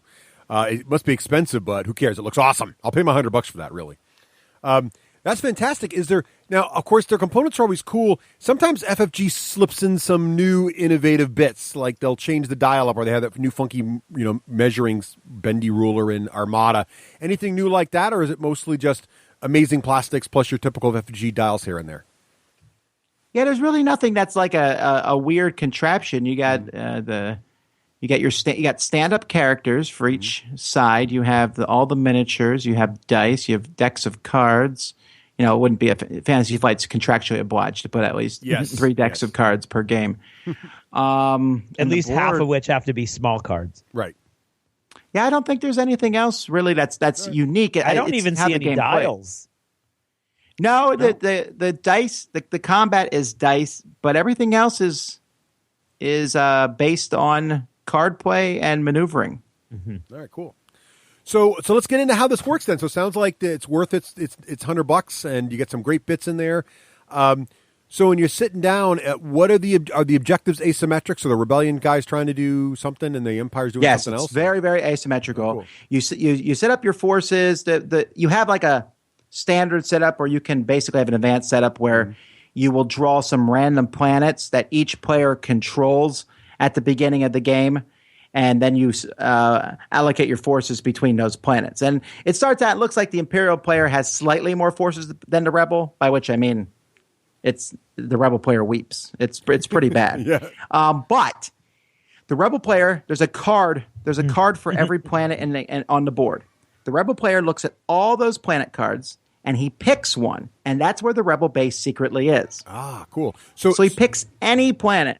So like in our first game, Sam picked Dantooine. Right. Because that was where Princess Leia told them it was. Right. So but it wasn't. Right. But it's also double blind. I know. The problem is we're both really steeped in these movies, so I'm thinking, okay, now would he have gone to Yavin? Because that would make sense as a movie, but he knows I think that, so maybe he went to Hoth. No, maybe he went to Endor because that would be funny and ironic, that it's on Endor. And it was just this whole thing. Okay. Are you almost done? I haven't even begun. Right.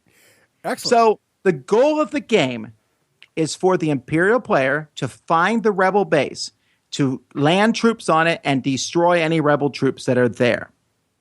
Now, to this end, the Rebel player has forces around the board, but they also have a bunch of forces in a space on the board called the Rebel base. Mm-hmm. That's actually on the planet. It's just that the Imperial player doesn't know where that planet is. Now, the rest of the cards are shuffled in a deck, and any planet that the Imperial player is on at the beginning of the game, those aren't included. So he knows that, for example, you're not on Coruscant and whatever other planets you started on.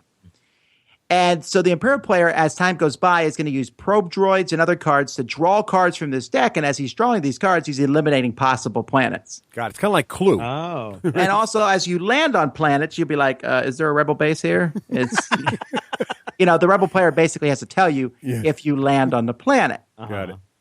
And so that's what the Imperial player has to do to win. For the Rebel player to win, there's a time tracker. I think it goes up to like 20 or something. For each turn. At the top of the time tracker is a Rebel marker, and the Rebel player has different missions that he has to accomplish, that he'll be drawing. Their objective cards, and these will give him 1 or 2 points with that marker that moves down the time track. And if that marker ever hits the time marker, the Rebel player wins because they've got enough support from people and the rebellion's in full swing. Got it. So time is on the Rebel player's side, right? That is correct. Yeah. And so the Imperial player has all this stuff, but the Rebel player is just trying to draw him out and keep the location of the planet hidden as long as he can. And so there's a lot going on. And you look at the board and you're like, well, there's not that many places he can hide. There's like 35 planets or something. There's a lot of planets. It really is a lot of planets. Awesome. That sounds really cool. Now, if the Imperial player does find the Rebel base, is it over that moment, or do they have a chance to kind of escape like on Hoth and keep the thing alive? No. So let me explain a little bit about how the game works. Yeah. At the beginning of the game, each player starts with 4 leaders. I believe the Empire starts with the Emperor, Darth Vader, General Tag, and Death Star guy, Tarkin. Mm-hmm. All right. The Rebels start with 2 generals. The one who was in charge Little known piece of trivia. He was known as Death Star guy during his time at the Academy. The Rebels start with 2 of the generals, General Riken and the guy in charge of Hoth, whatever his name was. And Princess Leia, and who's the 4th person they start with? Well, Mon Mothma. Or Mon Mothma, whatever her name is. The Moth Woman. Anyhow, so you start with these 4 people, and each of them has they have some stats that help them in land and air battles. They also have some icons on them. There's 4 different icons. There's intelligence and force and different things. So what you're doing with these is each player has a handful of mission cards.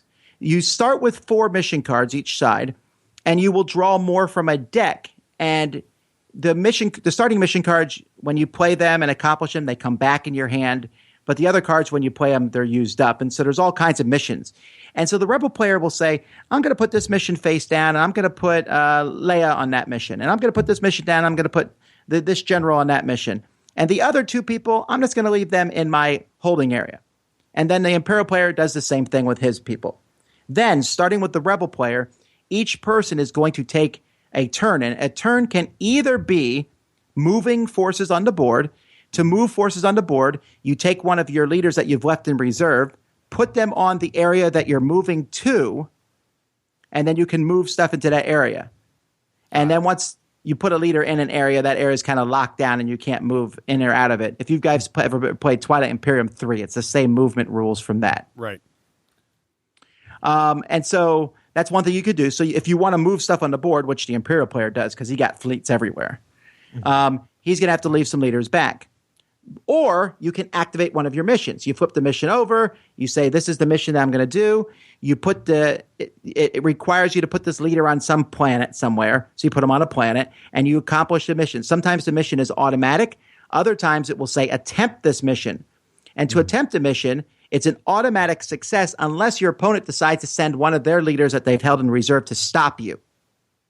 And then if that happens, you both roll dice equal to the number of icons you have that match that mission for the leaders. So like if it's a diplomatic mission, I might send the Emperor because he does tend to diplomatize his way through things. Yes. And so you'll both roll dice. And if the defender ties or goes above the person trying to do the mission fails. Otherwise, the mission succeeds, and there's all sorts of missions that can happen. Some of the missions are, for example, the Rebel player can sabotage a world, which means it won't be able to during a production round, which happens at the end of every other phase, it won't produce stuff for that player. Mm-hmm. So he's causing that. They're also going around and just basically turning systems into Rebel systems, going around and convincing them to join the Empire. They're going to go around and do different things like that. Right. And much of that is tied into their objectives. The Emperor or the Empire is doing missions. Some of their missions, my favorite, is drawing cards from a special objective pile called the construction pile. Mm-hmm. This is where you can construct another Death Star. You start the game with a Death Star on the board. How do you not? Right, that's awesome. And you could start another one under construction. Now, when that one's under construction, it's like 4 turns, and the Rebels have a chance to go and blow it up before it is finished. Once it's finished, you got another Death Star floating around. But you can also construct not one, but you have the possibility of constructing 2 Super Star Destroyers. Ooh, nice. Yeah. I mean, I just want to. I was telling Sam the other day, if they came out with Super Star Destroyer for Armada, I would line up to buy that. Actually. Oh, that's going to happen at some point. Oh man, I can't wait. But anyhow, so the Emperor also will get. There's in this construction deck are laser cards, which allow you to shoot your Death Star. You can't just shoot it willy nilly. Got to power the thing up and shoot it. You also have the opportunity to build different things. The Emperor also has, they can crush systems, but they also can capture the Rebel leaders. Now, capturing a Rebel leader, at first doesn't seem like that big of a deal because, you just basically you're taking that leader out of commission for the rebels, but you're not really hurting them, except once you capture a leader, then you can put him in the chair. Frozen carbonite, and that can make the rebels marker move back one, so that's good. Or you can interrogate them with the probe droid if you get that card. And like, for example, in the last game I did that, and Sam, when I did that successfully, Sam had to name 3 planets on the board, and one of those planets was the rebel base. Oh, wow. In one game, I captured a guy, and then I released him. He thought he escaped, but we put a tracking device on him. So Sam had to put that leader in the region where the base was. It didn't have to be on the same planet, just had to be in the same region. So I narrowed it down to a region.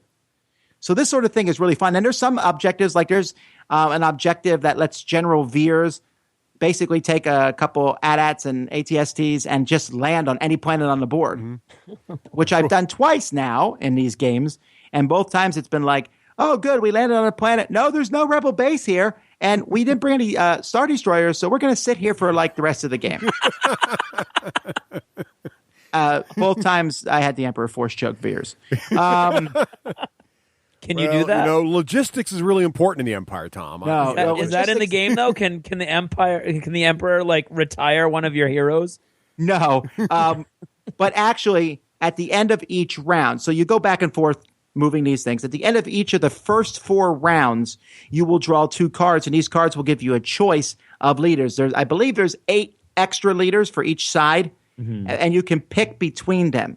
And some missions, if you take a specific leader, they'll do better at that mission. So for the rebels, you got Han and Chewie and Luke and Obi-Wan Kenobi and Lando and some no-names. And then on the Emperor, you got basically General Veers and all these guys. Boba Fett shows up, of course, and one of the TIE fighter pilots, Sunger Fell. Yep. So you have all these different people, and so you're slowly adding them. So each round gets a little longer because then you have 5 leaders, and 6, then 7. Well, not the rebels; they have 1 less because I'm going to capture you. You can only ever hold 1 guy captive at a time, but the rebels have objectives where they might try to free somebody. And so what makes the game fun is these objectives become storylines. Like in my first game, I captured Chewbacca, and then we had the Death Star outside Kashyyyk, and I said, tell me where the tell me where the rebel base is. He wouldn't tell us, so we blew up the Wookiee planet. And you can blow up a planet. And when you do blow up a planet, it's gone, as was anything on it. If it happens to have the rebel base on, you automatically win the game. Right. But there is a rebel objective that if they accomplish it, gives them 1 point for every planet that has been blown up. So you got to be careful because you're on rallying this sort support. of thing. Right. And so the next game, I enslaved Kashyyyk and made all the Wookiees sew rugs for the different Death Stars because the floor gets cold. That's true. Out of their own hair, I would assume. Right. Well, we didn't let them know what the hair is from. It's actually Ewok. It's actually Ewok hair. But nice. They don't know that. Right. It's good for morale. But anyhow, so you have these missions, you're going back and forth, and there's all kinds of cool missions, and then the game becomes very cinematic. Like one time I tried to capture Luke Skywalker, and then Han Solo showed up and stopped that. So that was kind of cool. One time, the Death Star, the rebels have a card that lets them blow up the Death Star, which incidentally doesn't seem to be that hard. So basically, the way that card works is you have a battle, and then at the end of the battle, if there's any fighters remaining, which is a lesson I've now learned, kill all the fighters, then the fighter gets a chance to try to blow up the Death Star, and if they do, of course, the Death Star blows up, and the rebels move down some more victory points. So blow up the fighters, but see, you have to roll dice for that, except Sam saved a card called 1 in a Million, had Luke Skywalker in the battle, so there went the Death Star. Yep. You got to watch out for those farm boys from Tatooine, Tom. They take out any technological terror you can create there. The rebels. Any Terry Pratchett fan will tell you the minute somebody says it's a 1 in a million chance, you're screwed.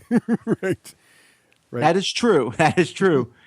And just because you find the rebel base doesn't mean anything, right? So, an example, if you go online and watch our last game, which we recorded, you'll see that I got kind of silly. I found where Sam's planet was. It was some planet, Ryu or whatever. So I took everything. I had like 6 Star Destroyers, the Death Star. We were bearing down on the planet, and then he did the hasty evacuation and got off that planet. And so the Rebel always has a chance to do that, but then they draw cards from the deck, and they have to go to one of those cards. Got it. Problem is, I sent pretty much everything on the board to this one planet. to this one planet. There wasn't enough time for me to go off. I should have left some forces stationed around the board in case he did this, because he had no forces on the new planet. Yep. All I had to do was find it, and I would win. But I was determined to crush him. I was tightening my fingers, and yet it seemed that Star Systems kept slipping through them. How did that? Yeah. That sounds really interesting, Tom. So it sounds kind of like, to me, like a cross between, you've got that sort of large scale, strategic game here, but you've also got these elements of deductive reasoning, and like it's almost like Scotland Yard or Clue meets Galactic Conquest. Does it kind of? It is. There's some interesting things like the Rebel. There's that space for the Rebel base that has troops on it, and the Rebel player can put more troops on it, and they can move troops on or off the Rebel base. But if they do that, they have to put them in a system that's adjacent to the system where the Rebel base is. So you don't do that very often. Right. Because I'll be like, all right, that just narrowed it down to like 6 spots. Right. And the production of the game is very easy. Each planet has some markers next to it. And if you control that planet, you just say, oh, that marker gives me a TIE fighter. That marker gives me a stormtrooper. That marker gives me a Star Destroyer, whatever. And then you put them on this queue on the side of the board. And then you move everything on the queue down, and anything in spot 1 you could put out on the different planets that you control. So like a Star Destroyer will take 3 turns before it comes out. Right. While a Stormtrooper, the turn you build it, you have it. So I like that a lot. I really enjoy it. The game is not all about combat, but combat exists, and combat's pretty straightforward. There's 2 colored dices in the game, black and red. They are exactly the same faces, but different ships will shoot them. And if you roll a black hit, you can only hit a ship that has black hit points. So like if an X-Wing and TIE Fighter are shooting, they usually can only hit each other. Mm-hmm.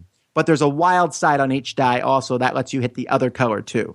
So an X-Wing could damage a Star Destroyer, for example. But would that be the cool explosion with the ring around it? Yes. Is that the wild icon? Cool. Right. And a Y-Wing only hits red things, so Y-Wing is no good against TIE fighters, but it's good against capital ships. Well, that's a nice, easy way to kind of keep the mechanics sort of neat and distinct. That's awesome. Right. There's basically, and each side, I mean, there's the X-Wing and Y-Wings and transports for the Rebels, and then they have their medium ship with the Corellian Corvette, and then the large ship, which is the Hope One. What is that? The Home One. Home One. Yeah. Mon Calamari Cruiser. Right. And then the bad guys have the TIE Fighters and the Imperial Assault Shuttle, which, I don't remember from the movies at all. I think it's something they've added to this game particularly. It looks like something out of the Star Wars Rebels cartoon, to be honest. It did just show up in the X-Wing universe. For the X-Wing game from... Is it the one that has the TIE fighters underneath it? Yes. Yeah, that's from Rebels. That's from the Rebels cartoon. Right. Okay, well, I have not watched that, so I need to get on board with that, apparently. That's pretty cool. So, Tom, it sounds really pretty unique, especially with the whole investigative side of it. Does it feel unique, or do you really feel like it's derivative of anything? No, it doesn't feel derivative. There's some people... apparently, there's a computer game out there that came out 10 years ago that this game has taken a lot of its ideas from. Oh. That was called something very similar. I don't remember. I remember when it came out, I was in college, and I could afford one computer game a decade at that point. Right. And so I bought, what was it, Jedi...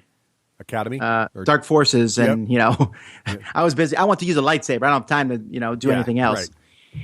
But it feels really strategic. Each turn I'm sitting there thinking, okay, the Emperor, he would be really good to hold back, because if I use him in a battle, I'll get to draw tactics cards, because they each have a number on them for space and land, and that's how many tactics cards you can draw. And those tactic cards can swing a battle.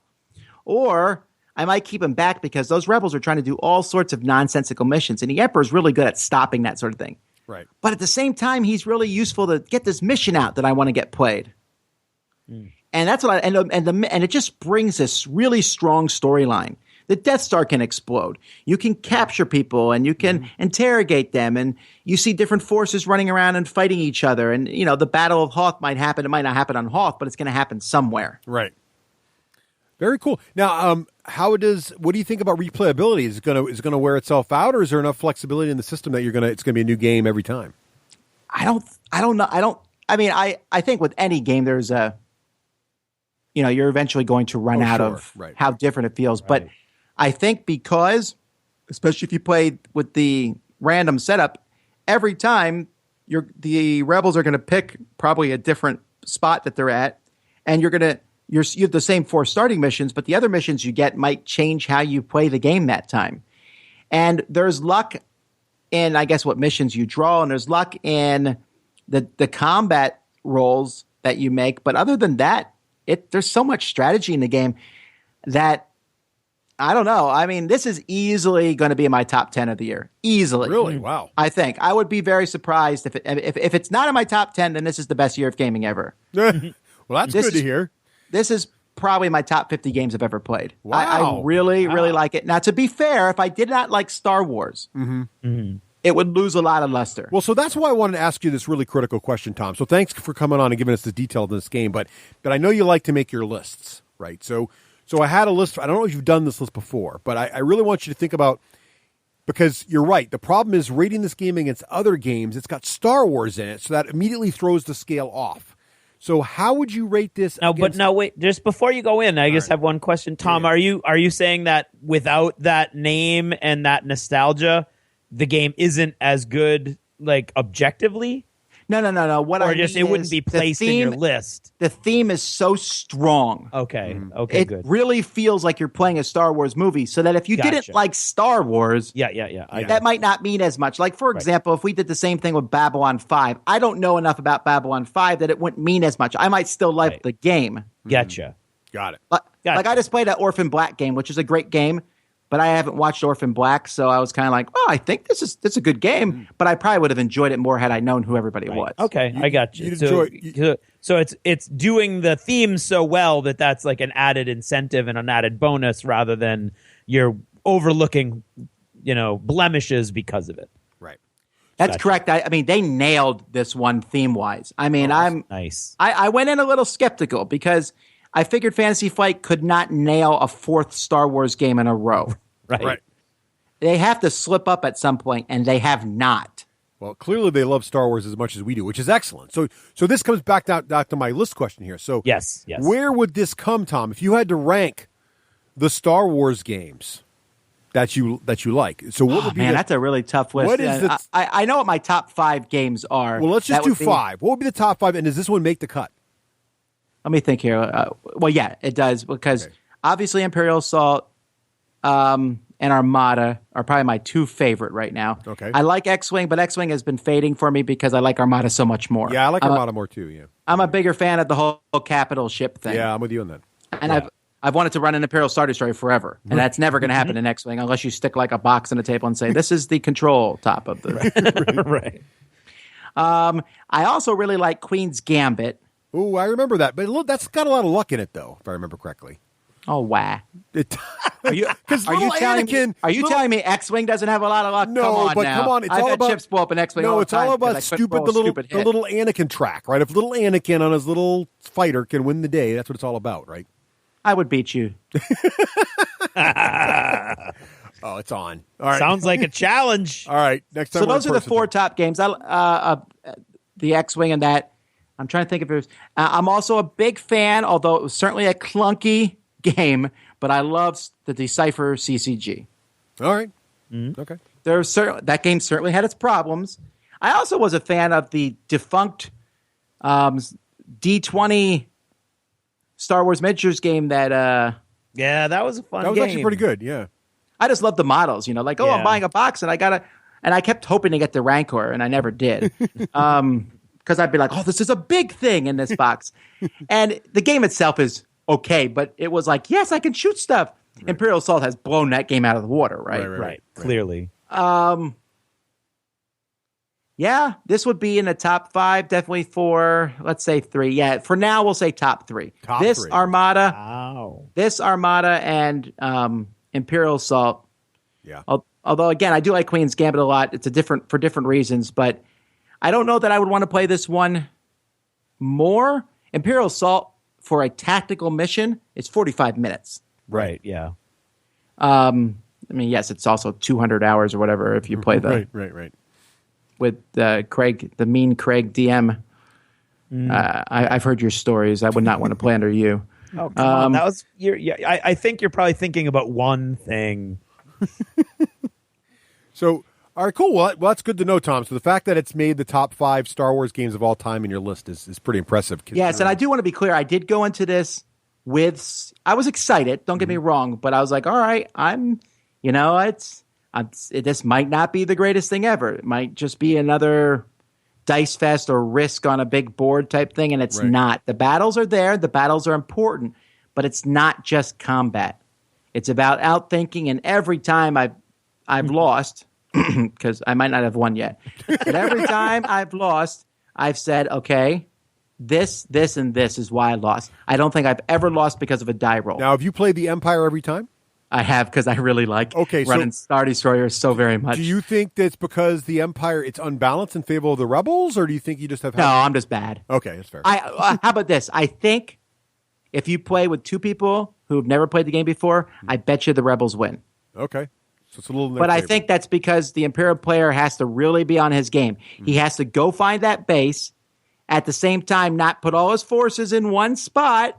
Moron, Tom. And, be ready to hit. The Rebel player is also going to be doing missions, and the Imperial player has to be reactive to that. Like, oh, he went over here and did this. Oh, he destroyed the Corellian shipyards. Oh, what a jerk, and you're constantly like, the Rebel guys are really annoying. I always liked these guys until I played against them. And now I found that Han is a real jerk. See, he looks cool, but that guy is constantly messing things up. And Luke Skywalker and that Yoda guy, I hate him. Nice. Now, if there's one thing that I think is a little annoying about the game, it's that the Millennium Falcon is not a figure in the game. Oh. There's like little rings you put around bases, and so Han Solo can have a Millennium Falcon ring. But we're gonna go. I think we're gonna buy an extra pack from Armada. Yeah, I think you need a little...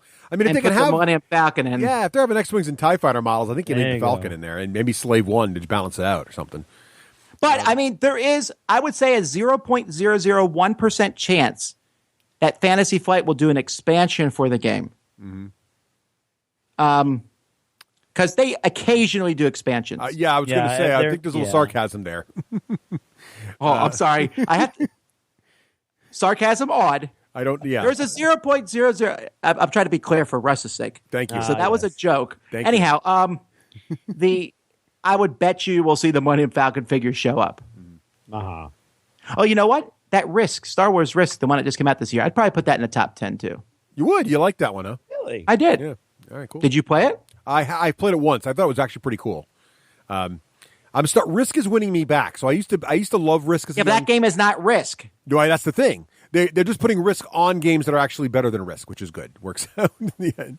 Well, that game's like Queen's Gambit, so apparently too lucky for Not you. like but Queen's Gambit. are you kidding? That game is really like Queen's Gambit. Well, like more so than any other game. Very derivative. All right. Well, thank you, Tom, for coming on and giving us all the details that. on this. Yeah. Well, I've got to go play it again because I didn't see Queen's Gambit, but maybe I was too busy admiring the TIE Fighter shaped board. I think you may be the only person I've ever met who doesn't think they're comparable. Yeah. Well, maybe I'm Russ weird. is the first person you've ever met that thinks a lot of things. That's true. I am my That's little true. world. I'm not going to lie. So anyway, He marches to his own drummer. it's true. It's true. I have my And own. by drummer, I mean the little voice in So his let me head. ask you this: are you going to buy the game, Russ? Oh, this one? Oh yeah. Yes. It's already. Yeah. That's going to happen. That's not even debatable. But I buy a lot of these crazy games, so it's. What would you play first, Rebels or Imperium? I like to play the Imperial side too, but I'd play whatever side would get me an opponent faster to the table. So if my friend's like, if Craig's like, my God, I'm going to play the He's a Empire. that's fine. whore, is what he's Yes. saying. Yeah, exactly right. I think that then you're going to end up playing the Imperials because most people want to play as the characters. Yeah. Yep. They want to be Han and Luke and Leia and all that jazz. Until they lose Imperial Armada over and over and over again. And then maybe they go, you know what? Maybe I'll play the Empire. Yeah. Well, my oldest daughter. Maybe the rebels were underdogs for a reason. Oh, real quick, I mentioned the thing about the expansion. I don't think the game needs one. Okay. If they make one, of course I'm getting it. Yes, okay, right. let's not argue that. Right. But I didn't sit there and go, oh, I wish they had this or that or this or that. It's really well done, and you don't see everything in each game, so I'm very happy with that. All right, cool. Now, here's a question for you, Tom. Given the asymmetry of the game, is it harder for one side or the other to win, do you feel? I mean, considering I feel like what you're telling us is that you've been playing the Empire all 3 times and you've lost all 3 times. Well, partially, when I play games, I often try to see if I can do stuff sometimes just because I want to do it. Uh-huh. Like in the last game I played, my goal was to blow up the Rebel base with the Death Star. Probably should have just went and taken it out. Uh-huh. So in essence, I play very Tarkin style. But I didn't know that was a style, but now we know. I think the more experienced players should play the Imperials. Uh-huh. Okay. I do think it's balanced, but I think the strategy for the Imperials is probably a little bit more to grasp. Really? Yep. I think so. That's interesting because I think that would be counterintuitive. I would have assumed it would be harder for the rebels to win. So that's interesting that that's probably a conscious decision on their part to sort of weigh it in the other direction. I think so because it looks bad. Like your rebels, you're like, are you kidding me? I get a couple Corellian Corvettes and he has 6 Star Destroyers. This is dumb. Yeah. But as time goes by, you're like, oh yeah, stop that. Right. Awesome. Well, thank you so much, Tom, for sharing us the early details on this good. game. It sounds fantastic. I can't wait to get my copy. This is awesome. So we're going to take a little break here. We're going to hear from Hollywood and Total Fangirl. We'll be back in a little bit to talk about Blood Rage. Woo! This is Total Fangirl. Regular Jane most days, Total Fangirl when the moment strikes. Han shot first. Starbuck is a guy. And Lestat, now there's a vampire.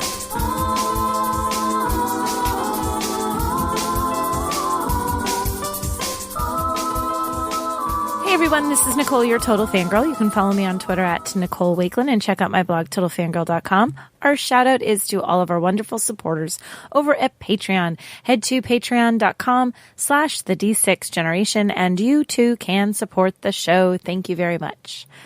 It was Valentine's Day weekend last week here in the U.S. I don't even know, do they celebrate that anywhere else? I feel like it's an us holiday.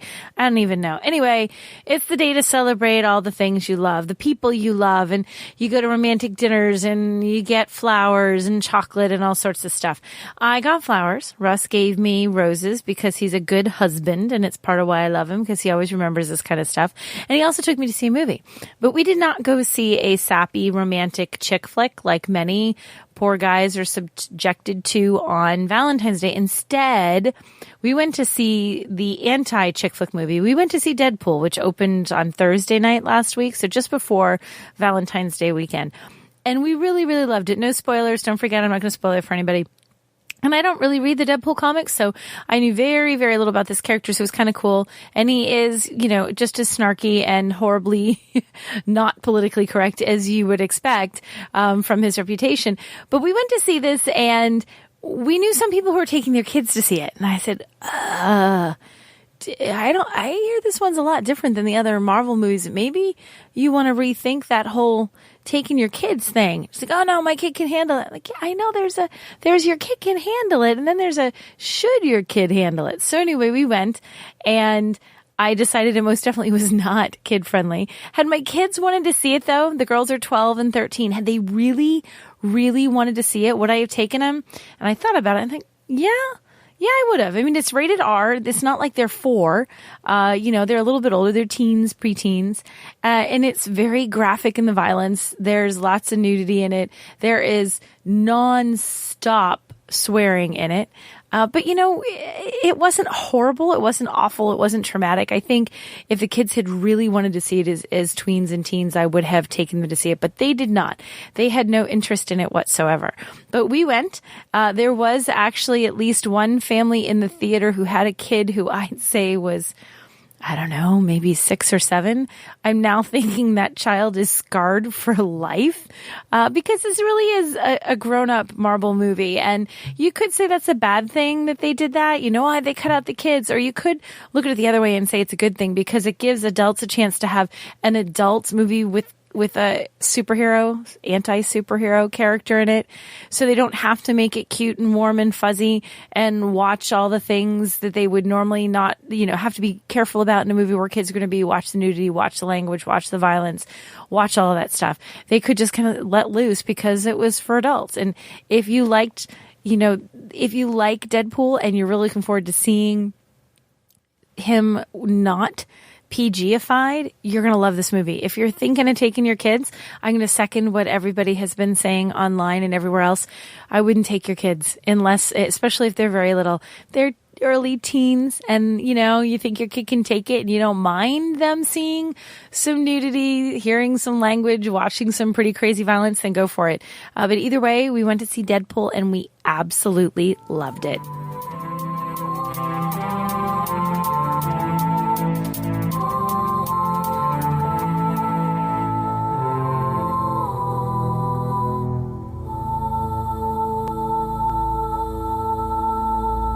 Hey,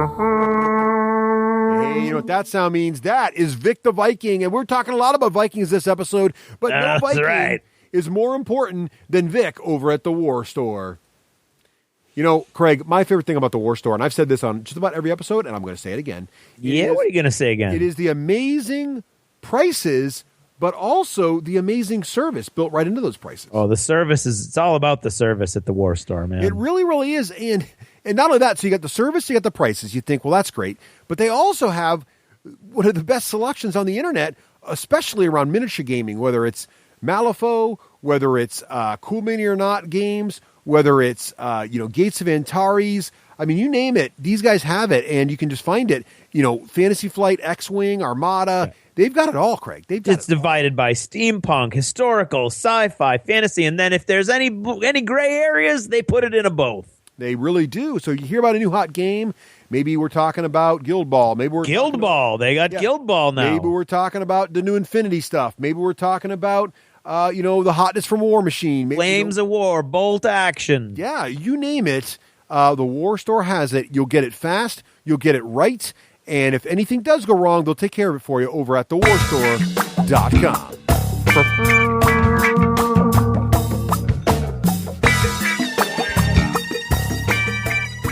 I'm Rafe Hollywood Granger, and this is the Hollywood Minute.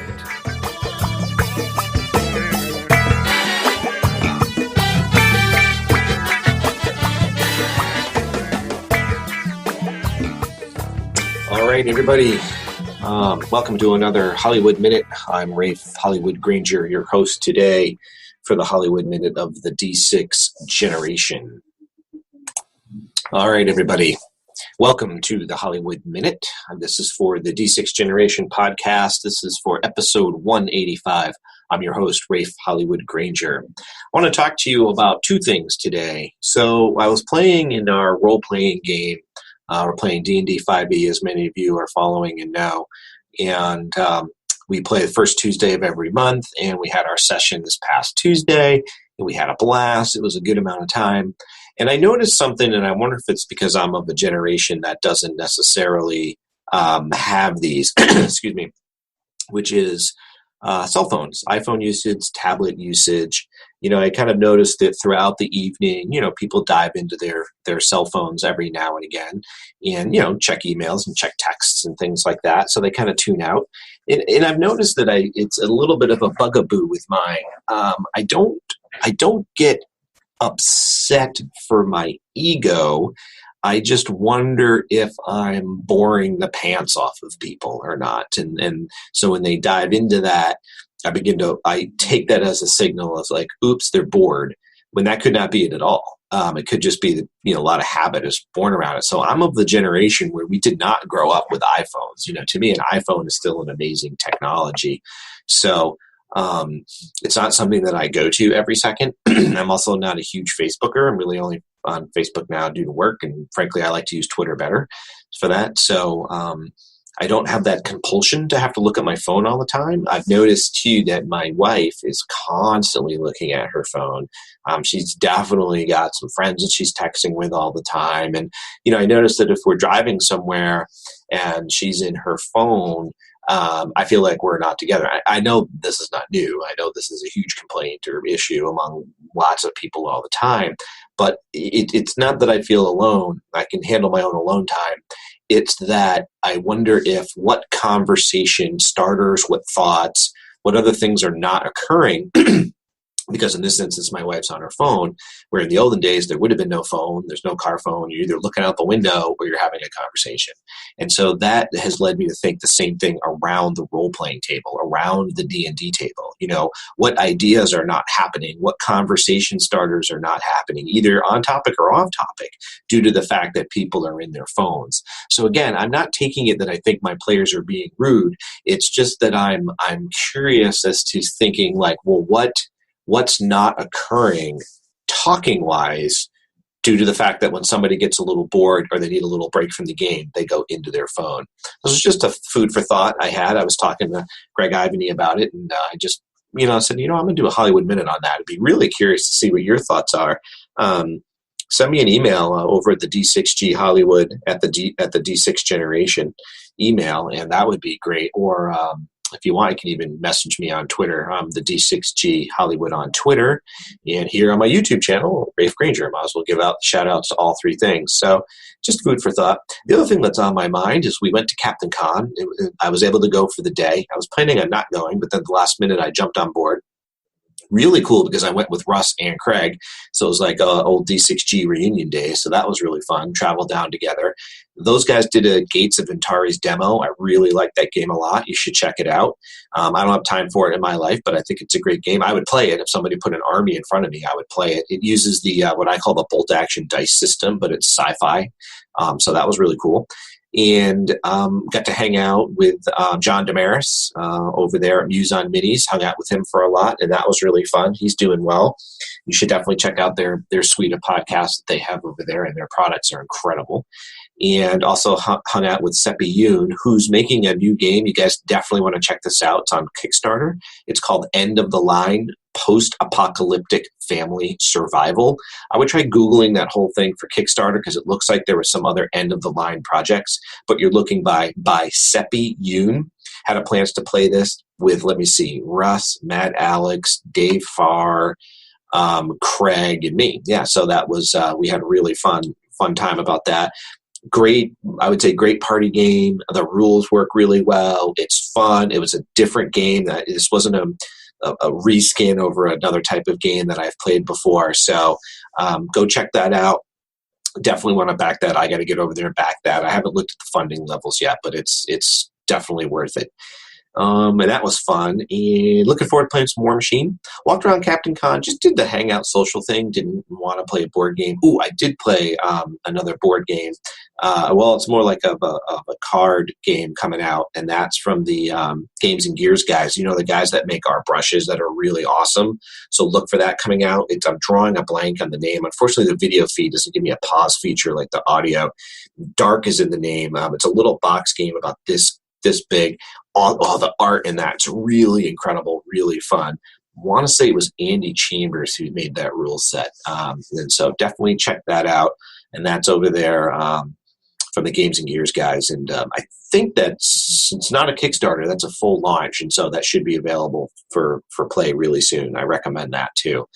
The price is, you might look at that price tag and go, price is maybe a little high for what's in the box if you go by size, but definitely I think the artwork is really, really good. I really enjoyed the game. I'm glad I had a chance to play it. So if you get a chance to demo that game, I definitely would do that and pick that up.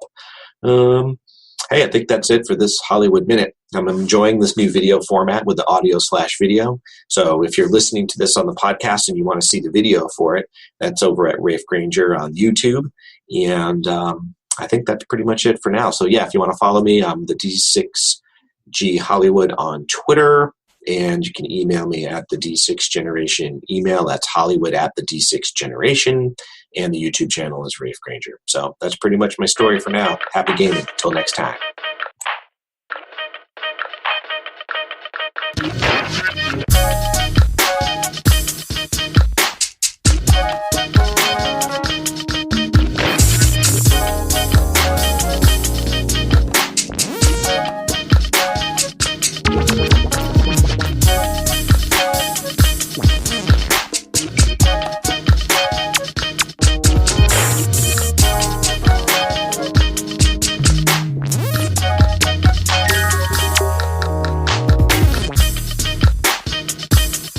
This is the Dice Tower Network at dicetowernetwork.com. Hey, you know what that sound means? No, it's not Vic the Viking this time. Now, It's an entire army of Vikings! it is. We are here to talk about Blood Rage. Blood Rage. Now, Tom, you've played Blood Rage. What's your play count now on Blood Rage, Tom? I deliberately don't keep play counts, but we'll say a lot. A lot. That sounds good. I also played it a lot. Craig has played it once. But I liked it. So that's enough to And talk I'm not about. just saying that because of one. It was a good day. It was a good day. So let's talk about Blood Rage. This, of course, Tom, would you think it's fair to classify Blood Rage as one of the hotnesses of Gen Con 2015, if not the hotness of 2015 Gen Con? Yeah, I wouldn't say it was the hotness because there was it depends what kind of game you're looking for. That's a good point. Mysterium was pretty Mysterium was hot the there hotness, too. But yes, one of the problems that the game had, because the way Cool Mini or Not distributed it, was there was like several hundred copies at Gen Con, and then everyone else got theirs like a couple months ago. Yes. So there was that long range where everyone's like, I love Blood Rage, and everyone else said, when are we going to play When it? can I get ours? Right. But it's now available everywhere. It is. You should find it in better gaming stores everywhere, and you can buy it from various online retailers as well. Obviously came out last year at Gen Con. It is, as Tom mentioned, a Cool Mini or Not game. It's also designed by Eric Lang, designer of such famous games as what, Tom? Oh, man, we got Dice Masters. Probably he originally burst on the scene with some smaller games, but the game that really put him on the map was Chaos in the Old World. Yes, indeed. And nowadays, if he does a game, the whole gaming world stops and looks. It's right. Yes, exactly. So the manufacturer's suggested retail price on this bad boy is $79.99. And we'll talk about what's in the box in a minute and decide if that's a good value or not. And Craig, can you give us a dramatic reading of the quote of this game? Life is battle. Battle is glory. Glory is all. That's really all you need to know about a Viking game. Let's be All honest. right, there we go. Let's go to the what are we rating this game? Oh, sorry. All right, so what's in the box? Tom, when you open up a game about Vikings, what does it sound like?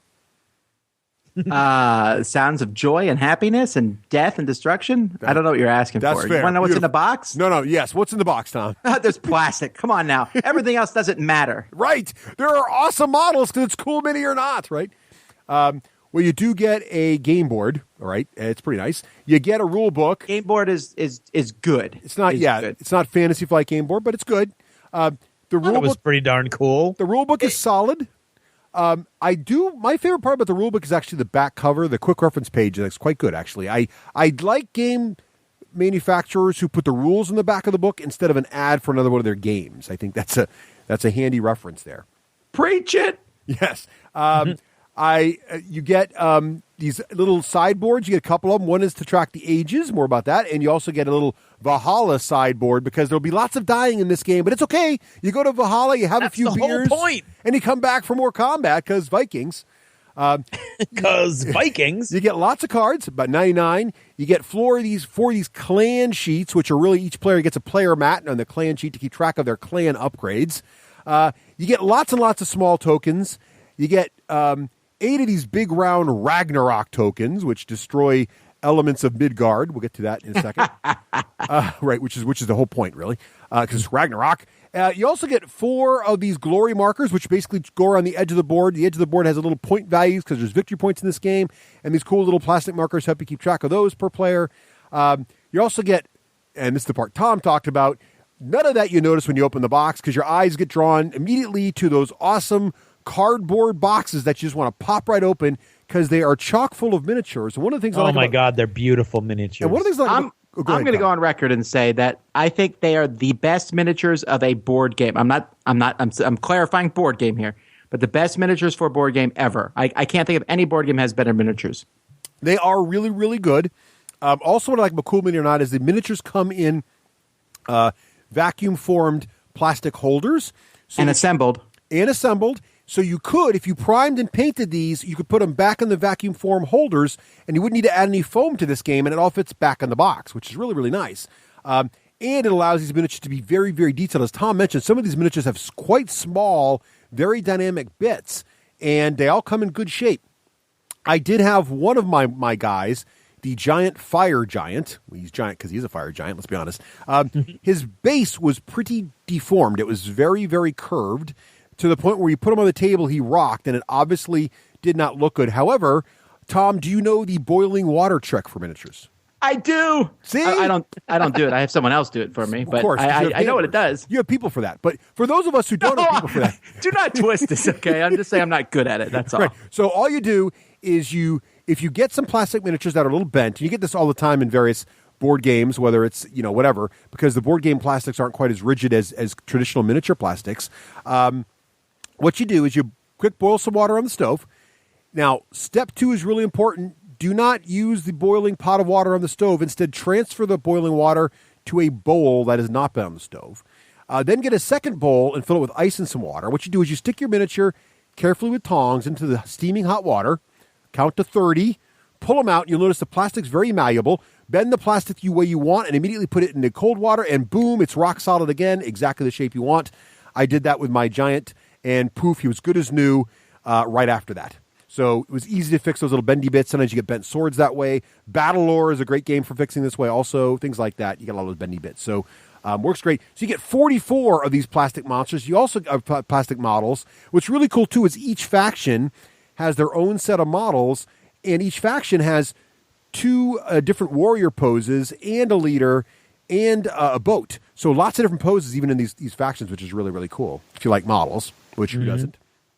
And also, even though the models are mostly monocolor, you also get these cool colored bases that snap onto the base of the models and match your player color. So you can immediately identify while playing who's the blue faction models, who the yellow faction models, and you can immediately. So the fact that these highly detailed models don't in any way detract from the fact, the strategic part of the game. You're never confused as to who owned what, right, Tom? This is something they do in all their games now. Yes. And one of the things is once you do paint the models, this is even more handy because this allows you to paint the models any way you want and not have to be like, well, they all just happen to wear blue cloaks. No, now you can paint them in whatever cloak you want and then just put the blue bases on the bottom. That's great. And also, it's particularly good in this game because the monsters are actually neutral pieces that different factions throughout the game can control. And so it comes with extra colored bases. You snap on these monsters when you control them, and it's very easy to remember who owns whom this time around. And when next you play, someone else might own the fire giant, and the red player just snaps his base on that guy. So that makes it very simple to understand. It's a really cool mechanic. And as Tom said, all the cool Mini or Not games have this now, but it's a particularly nice touch in Blood Rage because there's some cool pieces can change hands, which is kind of neat. So what do you guys think? Tom already said the models are fantastic. I would agree with you. Craig, what do you think about the value? $80 for what comes in this box. Do you think it's a fair deal? I think it's unbelievable. I mean, the quality of the plastics alone is worth the money. The gameplay was great. The components are great. So, yeah, I would not hesitate. Tom, how do you feel about the value? Yeah, I mean, if anyone's ever bought a Games Workshop miniature before, right, you really get a lot. And the miniatures are very durable. I mean, when Eric Lang first introduced us to the game, he's like, see these miniatures? And he threw it on the ground. Yeah. Which made me happy because I appreciate that sort of thing. But you get a ton in this game. And considering inflation and all that, I think the price is quite reasonable. I agree. I think it's a great value. I agree with both of you. The miniatures, if you ever bought a miniature before, you know the deal. So I'd agree. It's a great Cool Mini or Not in general, though. The models alone make it worth it. And I want a good game too, though. But that's the thing I was just about to say. But you don't always get there are some Cool Mini or Not games I really, really love, but you don't always get a solid rule set. So let's talk about, is this a solid rule set? Does the rule set match the quality of the miniatures? Let's find out. So Let's start off with how you set the game up. It's pretty straightforward. Yes, Tom, we're going to talk about this. It can be confusing for some people. We're going to flop the board out. We should say the board looks like the board is supposed to be Midgard. It's divided into different regions. It's very colorful. It has. Oh yes, I don't think if we mentioned it, but this is actually based on an earlier game called Midgard. Yes, yeah, it's right. And in the middle of Midgard is the center of the tree. How do you pronounce the tree, Craig? Yggdrasil. Thank you. Bless you. And also, there are little fjords between most of the regions of Midgard, which allow your boats to enter. And then, of course, the outside rim of the game board is that victory point track you're going to keep an eye on. So you flop that out, flop the sideboards out. There's just one giant deck of age cards that really breaks down into 3 different ages, the first age, the second age, and the third age. But one thing you want to make sure you don't screw up on is you make sure you remove some of the cards based on your player count. So some cards are marked in such a way that you're not supposed to use them if you're playing with less than 4 players or less than 3 players. So go through and find those cards and yank them. Otherwise, you may have some weirdness happen. Also, part of the world is going to be randomly start off as destroyed. Ragnarok's already in progress. Parts of Midgard are already gone. And those Ragnarok tokens I described, one side has big explosions on it. The other side, though, is named after each of the regions of the board. And so you're going to shuffle these up. And depending on player count, 1 or 2 or more of the regions may start the game as wiped out. So you put these big tokens on the board wherever you draw, and that shows where you can't go, right? It's locked out. You're going to shuffle the decks, put them on the sideboard, and you're going to pick some factions. Everybody gets the faction of their choice. Right now, in the very beginning of the game, all factions are equal, right? There's no specific faction rules, but you're going to get all your little plastic models that match your faction. You're going to get your... you're going to put you got some tokens that go on your player mat, and these tokens track the levels that your clan can get good in. So you're going to be able to level up things like your rage, which is your primary resource in the game. You're going to be able to level up your glory, which is how much victory points you get every time you win a battle. And then you're also going to be level up your horns, they call it, which is how many models you can have in Midgard at any one time, right? So these are going to start at a certain level, and you're going to put a little marker on your rage track to show your current rage. And then you're pretty much ready to go at this point, right? Did I miss anything, Tom? I wouldn't even tell you if you did. Okay, fair enough. I think I forgot to put the pillage tokens out. So the other thing you're going to want to do is there's a bunch of tokens that indicate the kind of things you're going to get as prizes should you pillage different areas of Midgard. And these are tokens you shuffle up and put them out in the various areas of Midgard. So the game board is not fixed, right? The parts of the world that are start destroyed is random, and where you want to go to pillage what is also random. And the randomness matters a little bit because in each of these regions of Midgard, there's also circles that indicate the max figure count for these areas. And they're not all created equal. Some regions can have more figures than others. And the amount of figures that can be there really dictates the kind of battles and the kind of conflict that ensues. So you can keep an eye on that. So that's set up. And now we're ready to play, right? So here we go. Whew. All right. So the first thing, what is the goal of the game, Tom? The goal of the game is to get glory, and whether that's by dying or killing, it don't matter. That's right. So it's all about getting the victory points, which is glory, of course, to Vikings. And there are really 4 things you can do. Win combats from a good pillage. You can advance your clan tokens to what they call legendary status. So I mentioned there's these 3 tokens that measure your different major abilities. If you get these far enough along the track, you'll see on the tracks there's a plus 10 victory point column and a plus 20 victory point column. If you get all the way along there, that can be really a game differentiator. So watch for that option. Of course, the best thing you can do is die in Ragnarok. So each round, you can look on that age track and see the next area on the board that's going to be hit by the Ragnarok destruction token. You want you guys to be there and die from that. And depending on how far along the game is, you get more victory points for each model that dies there. And then, of course, there's also quest cards and other cards you can play that also give you victory points. But those are the big ways to do it. So great. So how do you start? So the game is going to be 3 ages long. And so that sideboard's going to track which age you're in. And in each age, you're going to go through a series of phases that are very interactive. So it's each player's kind of doing very small actions and the next player's going. So the first thing you're going to do is the God's Gift phase, which is essentially a drafting phase. So we're going to take the age deck for the age we're in. So in age 1, we're going to take the age 1 deck, going to shuffle it up, and we're going to deal out 8 cards to each player. All players are going to look at their 8 cards, pick one they think is cool to them, pass their hand to the left, and repeat until everybody's picked 6 cards, right? Yep. What do you guys think about the draft? I mean, do you like games with drafting mechanics? Do you think that works well in this game? I prefer any game to have drafting. I love drafting, and this game is so excruciating, especially in the third round. You get the cards you like. Every card is awesome. Yes. And I don't want to give one of these cards to Russ because I hate him and want all his stuff too. I don't know if I want it to die or not. I just don't want to give him points. I don't want to give any of these cards, but you have to, and I love it. Yeah, I agree. What I also like about it is this game in general is you can get kind of paralyzed the first time you play it because you don't know all the elements of the game. You don't know what you can do. But what's nice about the game is it does feel kind of like double Jeopardy in that in later ages you really score a lot more points than you do in in age 1. So it's kind of okay to make a few mistakes in the first age because you're going to get a chance to correct that in later ages. So don't freak out if you don't draft as optimally as you could in age 1. You'll learn what you need to do after a hand or two, and all of a sudden you'll be ready for age 2 and age 3, no problem. So you draft your cards, you're ready to start, and Tom's absolutely right. You're fighting with yourself like, I know the card I want, but I don't want to give Craig this other card, and it's a really great mechanic. Now we're ready to do the action phase. So we've got our cards, and we're ready to start the game, the game proper, the main part of it. And really, the whole element here, everything's run on rage. So remember I told you there's that rage track, and your starting rage is based on your rage stat. So you start the game with 6 rage. There's a little meter you're going to run down, and there's a nice little reference right on the player mat that has all the different things you can choose to do for your action. So player 1, let's say it's Craig. Craig will choose to do one and only one action. They're all very short, and then he'll do it. He'll spend his rage to do it. Then it'll be my turn.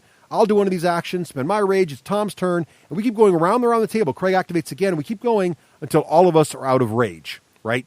So depending on the actions I choose and how much it costs and how much starting rage I have, I may end up with more actions than Tom. It really depends, right? So it's all about what I'm trying to do and how much I'm spending and what I'm bringing in. So what can you do? Well, the thing you're going to do a lot of is invading, and that basically means bringing your Vikings from off the table onto Midgard.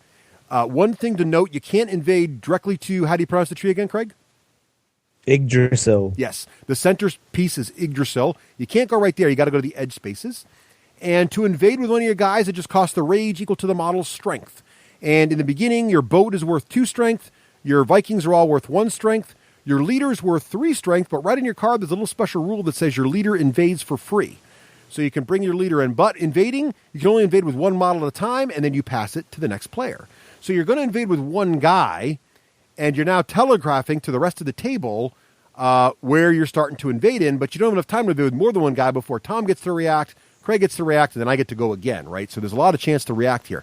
One other thing is when you're invading, there is space limits, as I mentioned. There's little circles in each of the regions, and that limits how many guys can be there. So if I invade with a guy, and Tom invades with a guy, and Craig invades with a guy, and it's a 3-space place, that's it. We're full. No one else can jump in there, right?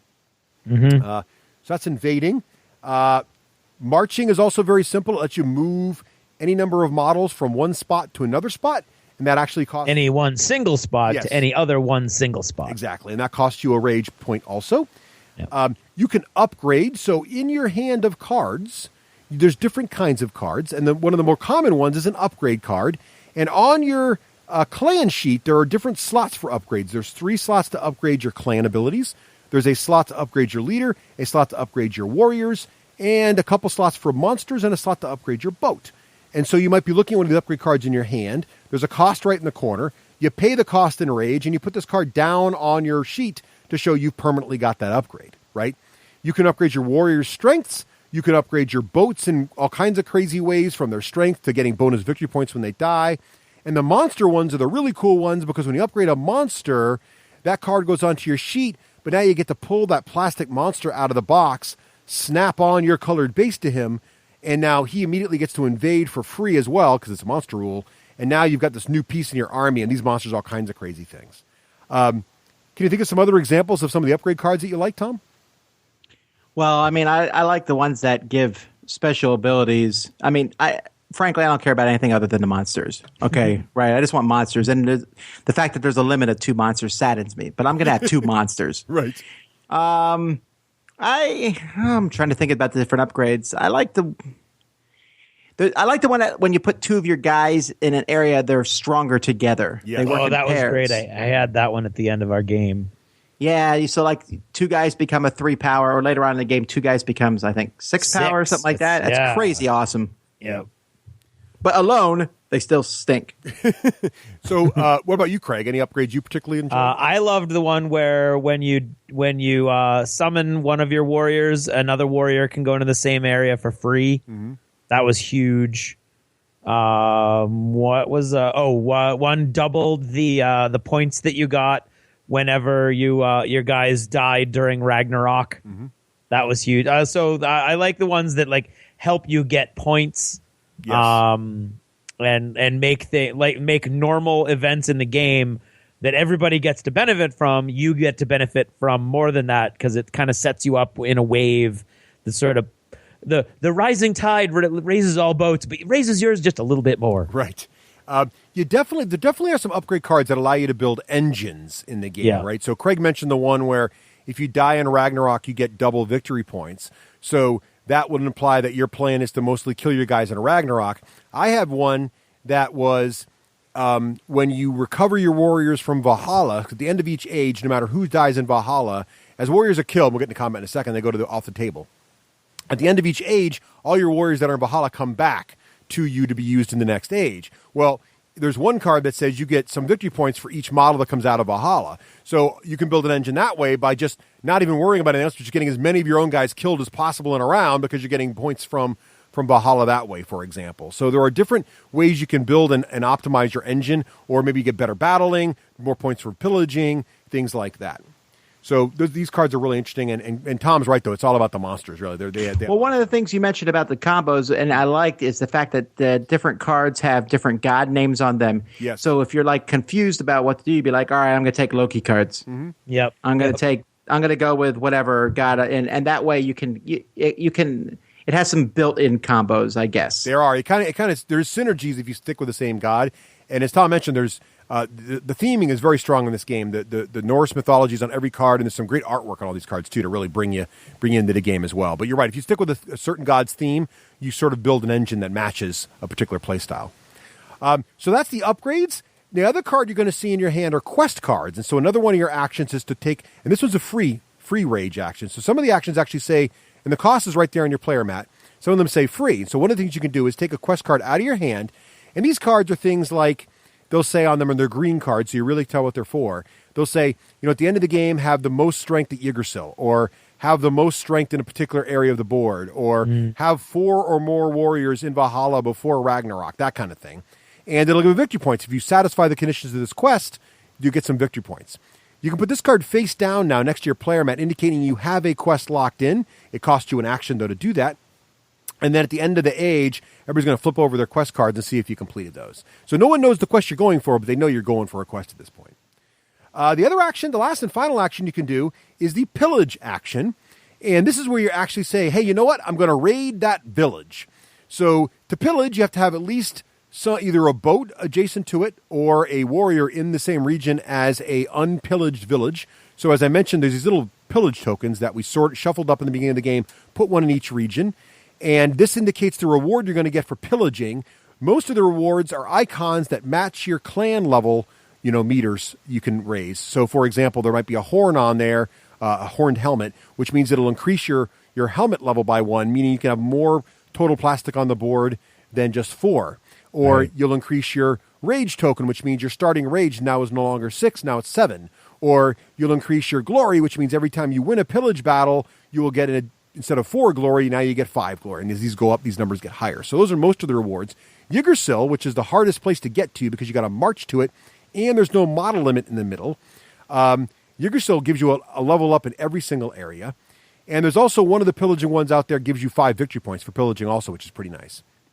So when you're ready to pillage, you just say, I'm pillaging. And at that point, though, a few things happen.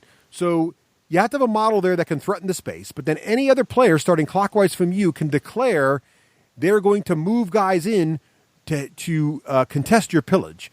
And they can do that either if there's somebody already in the space, they're going to contest automatically, or if they're in an adjacent space, they can move into that space and join, as long as there's at least one free space. Remember I told you there's circles that limit the model count, one free space to move in. And so this makes the decision of when to pillage really pretty tricky. Because remember, I told you only get to do one action, the next person goes. So if I put one guy down there, and then Tom puts a guy down there, and then Craig puts a guy down, down next to the space. should I pillage now before more guys go down, or should I put a second guy down there to increase my odds of winning the pillage before I initiate the pillage, right? Did you guys find that initiating a pillage is kind of a tricky decision? No, I'm going to kill anyone at any chance I get. No, I know that it's a tricky thing, but I guess I love how the game is like, hey, you win, good. You lose, better. Right. Exactly. So what happens with pillage is really pretty simple. In your hand of cards, in addition to upgrade cards and quest cards, you are also going to see cards in your hand that say battle on them.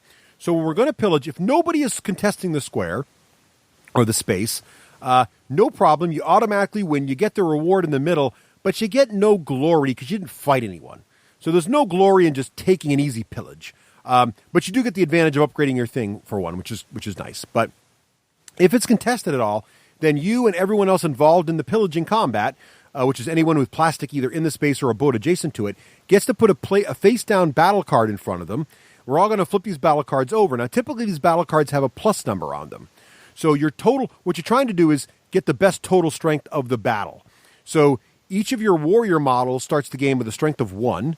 Your leaders have a strength of 3. Monsters have their own strength printing on the card. You may have upgraded your warriors some way. Craig mentioned earlier that one of the upgrades, if there's 2 warriors in the space, instead of counting as 2, they count as 3. Or you can actually upgrade the base strength of your warriors from 1 to 2, or your leaders. So there's all kinds of ways you get more strength in there. But you basically add up all the strength of your models, which indicate on your cards. And then you flip over your battle card. That'll add some more strength to your total. And the person with the highest total is the winner. And the winner, his models stay in the space. All the losers' models go to Valhalla. And the winner gets glory equal to his current glory stat, his horns. No, it's not his horns. It's his, it's a glory stat. And the losers hit the road. What's interesting, though, is the winner loses the battle card he played, but the losers keep their battle card, which is pretty interesting. So if you play that, especially because there are cards that are awesome for you if you lose, yes, and you get to use them over and over again. Right, like there's one card which is called Loki, not surprisingly, which is +0 to the result, but there's text on the bottom that says if you lose, you steal 2 glory from the other player, right? 2 victory points. Yeah. So you can keep repeatedly losing battles but stealing victory points, which is pretty hilarious. So that's the battle. It's very, very simple. My favorite part about the battle system is if it's a tie, everybody dies and nobody wins, which just feels very Viking to me. Like there's no glory in barely winning. You got to really win. What do you guys think about the combat system? The combat system is very similar to one of my favorite games, which is Cosmic Encounter. Mm-hmm. The idea of playing cards and adding to strengths, it's very good. I like how you get the card back if you lose. And I love that there's big cards. There's cards that cancel special powers. And once you know the game and played it a few times, you know what cards are there. And so you're like, I know he has that card. I'm pretty sure he has it anyway. Is he going to play that stupid high value card? Is he going to play that one that makes the loser get it, steals a glory from the winner? It works really well. And it's also, I like how it's a finality thing. Everyone lost, kill them all. Right. I love that part. That's brutal.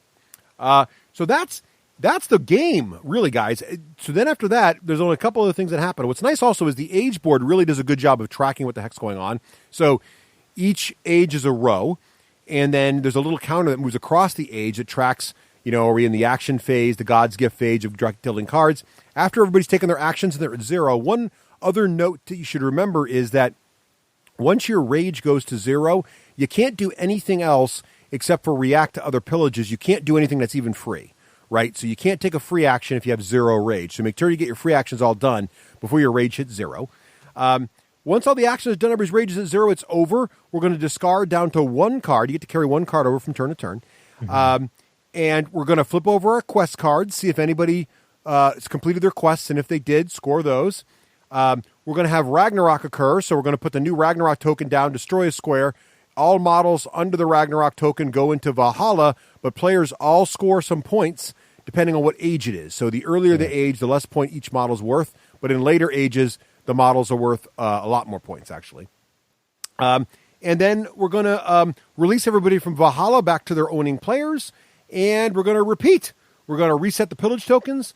We're going to pass the first player token to the left, and we're going to now shuffle up and deal out the Age 2 cards, which get more powerful than the Age 1 cards. And we're going to do the drafting thing, and we're going to rinse and repeat, do the whole thing again. We do that 2 more times, age 2 and age 3. And at the very end of the game, the only extra victory points to add in are anything from if you got any of your skill meters all the way up past to the plus 10 or plus 20, you add that stuff to the end of the victory point counter, and game over. Whoever's got the most glory is the winner. Right? That's pretty much the whole game, right? Yep. Anything I missed? Very succinct. Yeah. Your irony, your sarcasm's not lost, Tom.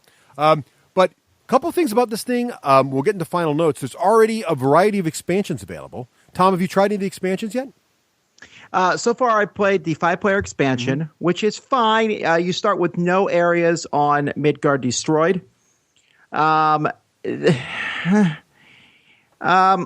It's good, but I think I like the game better with 4 players. 5 is just slightly too long, but it works with 5 players. They also have the Mystics of Midgard adds another like a mystic character that each person can put out, and you can upgrade them. That's cool. I like that. And the gods is a very simple thing where basically you place 1 or 2 of these at the beginning of the game, and a certain region, something specific happens to that region. It basically just changes the rule for a region. There's also extra upgrades, things, exclusives. There's like upgraded components.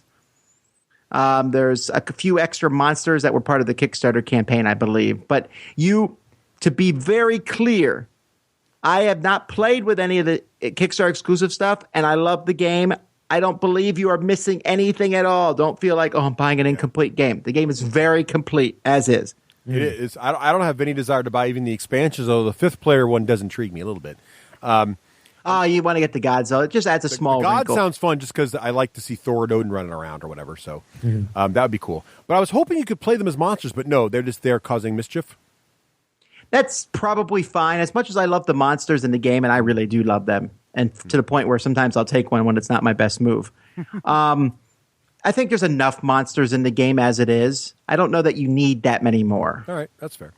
Right, especially since you can only have 2. Yes, that's true. And we should say that you're limited in all the upgrade slots, and if you want to upgrade further, you just got to replace something that's already there, which you can do. Right. But it does become hard choices later. But what's nice, what I like is, let's get the final thoughts so we can summarize that stuff. So, time for final thoughts. So, Craig. Yes. In the style of a Viking who's just discovered that Greenland and Iceland are named backwards, please describe the patent-pending D6G rating system. Okay. Keep going! Can you imagine how beautiful this land will be when Iceland was that beautiful? We're almost there. Wait, what? It's on ice! How can that make any sense? Iceland was all beautiful volcanoes and green, and this is Greenland, and it's all white. Someone should come up with a better way of rating these islands. Like, for instance, what if we tossed the bones, rolled the dice, and we say that the lower the number, the more likely it was that it was a good island. Like Iceland would be really low, and Greenland would be really high because it's not very nice at all. I think that we should do that. Who's with me? Oh, no, wait. Very good. Excellent. Too many words. So, Tom. That's what I was thinking. That guy didn't sound Viking enough, so I'm glad he's dead. Yeah, he's dead. Oh, he's wicked dead. He was too. Dead. Who just fell off the boat? Leaf the Lucky. Name that movie. Eric the Viking, of course. Yes, indeed. Leaf the Lucky. Who just fell off the boat? Leaf the Lucky. One of the best lines in that film. I love that movie. Indeed. All right, so Tom, since you are the guest first, what did you think? What are your summation thoughts on Blood Rage? I think Blood Rage is the best game to come out in 2015. It's easily in my top 20 games of all time. I'm just really loving it's not very long and yet feels great. It has combat, but at the same time, I feel like you can come back. You could be losing by a mile and you still have a chance. You got to be careful because sometimes I might be killing Craig and I'm actually helping Craig score points by doing that. There's board maneuvering. There's just a lot going on. The drafting is something I love.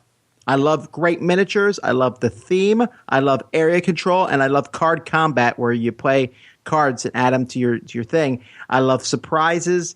I like everyone having something different. And at the beginning, you're all the same, but as time goes by, my clan is very different than yours. I love the wrinkles on the cloaks that the bear clan is wearing. They're just awesome. The whole package is just so much fun. And it's just a great game. I give this the highest rating, which I'm actually confused as to It would what be a that is 2 right plus now. with a reroll, Tom. 2 plus with a reroll would be the highest. Which means anyone who rolls a D6, and if they roll a 1, they re-roll it, and if they get a 2 or better, they love this game. That's what you're I saying. feel like if I use that Elder Cannon, I can skip that 2 plus reroll nonsense. A D cannon? Yeah, there you go. That's true. That's true. Craig, Auto kill. Tom, that's a great rating. Craig, do you agree with Tom's high review of this game? I agree with pretty much everything Tom said in his assessment. I don't really like drafting for some reason, but for some reason in this game, it doesn't bother me. Probably because all the cards are so cool, especially the later game cards. And I feel exactly what Tom's saying, where you don't want to hand that hand of cards off to the next guy during the draft, because no matter what cool thing you took, there's other cool things in there. And that always hurts to give the other guy some cool stuff.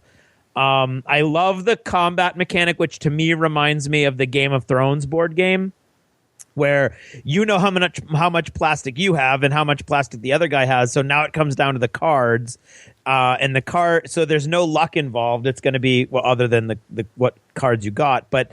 And then there's the text on the cards.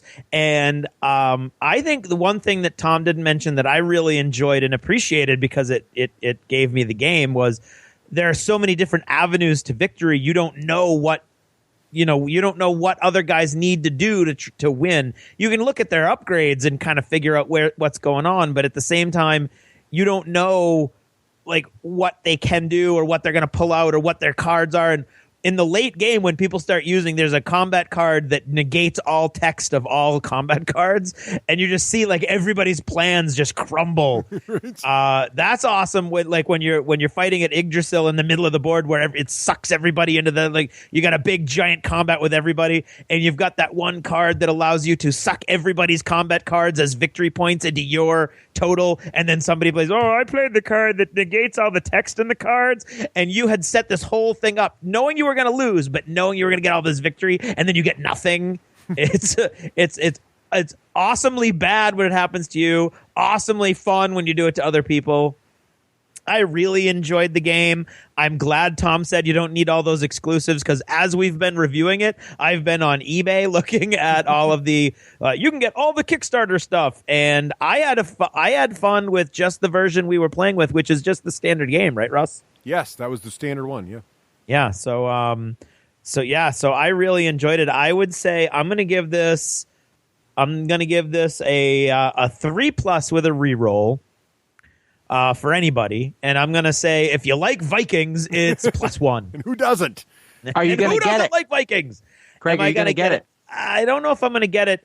I might, which is saying a lot, because I don't buy a lot of new games now. There was a lot of copies in our game group too. I think there's a lot of overlap. Yeah. And there's one group of our friends that doesn't play games with the rest of the group very often. So if I think I can get them in on it, and there's a couple huge Viking fans in that group, I may very well pick it up. I want you to get it because I know you'll paint the models, and then we'll have a painted set to play. I don't know, though. So that's a lot of models. I'm telling you, man, for the money, there's a lot of models in that box. There is a lot of models in there. I agree. That would be the second Eric Line game that I had fully painted. There you go. That's right, because you have Chaos Ball, right? I have Chaos Ball. You fully painted Chaos Ball? You did every single expansion. I painted enough of each team to field the full team in any orientation you wanted in every team that they came out with, and all the ringers. Yeah, it's insane, Tom. It was kind of crazy. Wow. Yeah. And I made a 3D board. You did. Yeah. And now haven't played the game since, but I did all that. Now he's addicted to Guild Ball. But yes. I agree with both of you. This game is great. I think one of the things I really like about it is that it's got something for everyone here. So if you're a Euro gamer, you can build those little engines I was describing, right? There's different ways you can make those victory points, and they're all there to you. But if you're more of an American-style gamer and you want lots of combat and area control and taking over the world, that's here too for you. And little subtle things like the fact that Yggdrasil is so valuable, yet it's in the middle, and so basically every spot on the board can react to combat in Yggdrasil. So now all of a sudden, you've got a problem because it's really easy for people to get on that party, and you get these massive climactic battles. Multiple times. I'd call it a game with stand-up dice rolls, but there's no dice, so there's stand-up card flips. Really, it's like people are like, "Oh my god!" and you flip it over, and there's these huge battles, and it's just there's these epic moments, and it really is the fact that you want to die. You can't help but quote various Viking quotes. Just a lot of great mechanics in here. A lot of my favorite mechanics kind of all coming together, and I think the combination of the cards in combat, but with the drafting part in the beginning, you never feel like it's luck the cards you have because you actively chose and actively passed. I remember passing that +6 battle card to Craig, and so when he plays it against me, it's my own fault I didn't take it before, right? So I'm going to blame myself that Craig's got that +6 card. So it really just makes you kick yourself all the time. So it's one of the few games where the Cool Mini or Not games where the miniatures and the quality of the components really are matched by the quality of the gameplay. And to have a game, so many of these miniature games take forever to play. And it's a beautiful, beautiful game. It's quick to set up. The game time is pretty short. You're a little over an hour, maybe an hour and a half if it's your first play. But if you play this game before, it's going to go quick. You're going to have a blast, and you're probably going to play it again right after it. So I'm going to say I'm with you guys. I'm going to go with split the difference. Craig was 3+ of the reroll. Tom was 2+ of the reroll. I'm just going to say it's a 2+. There you go. But it's right in there. You got odds. You're going to like this game. So there you have it. A lot of fun. So, Tom, thank you so much for taking time out of your amazing schedule to join us on our little show here. We really appreciate Always a blast to have you on the show. Yeah, well, it is fun to be here. If people want to find out more about you and the Dice Tower Network and other such adventures, where should they go on the internets to find out? Probably the best way is just go to dicetower.com. It's kind of the portal to everything else, and including all the different shows in the Dice Tower Network, which I believe would then circle you around back to here. It would. You'd come back full circle. And then you can go back again. It's very confusing. But yeah, Meta. really, if it's board games, we have probably covered it somewhere. Now, we've been told quite candidly that we do not cover things well, but we've covered them. Excellent. Well, Tom, thank you so much again, and we look forward to having you back. Hopefully your visit has not diminished your opinion of appearing on the show, and we can have you back someday in the not-too-distant future. It would be hard to diminish it. Well said, sir. Well said.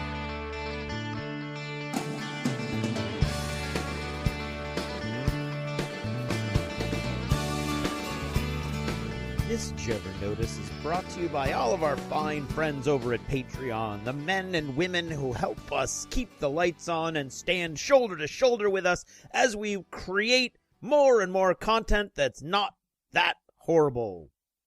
Today I'd like to thank Keith Ferguson, Mike Schaefer, Just Plain Mike, Ian Arvizo, and our own Ryan Crowley. Thanks, guys. Thank you very much for helping us and for being there for us and for being part of the D6G community.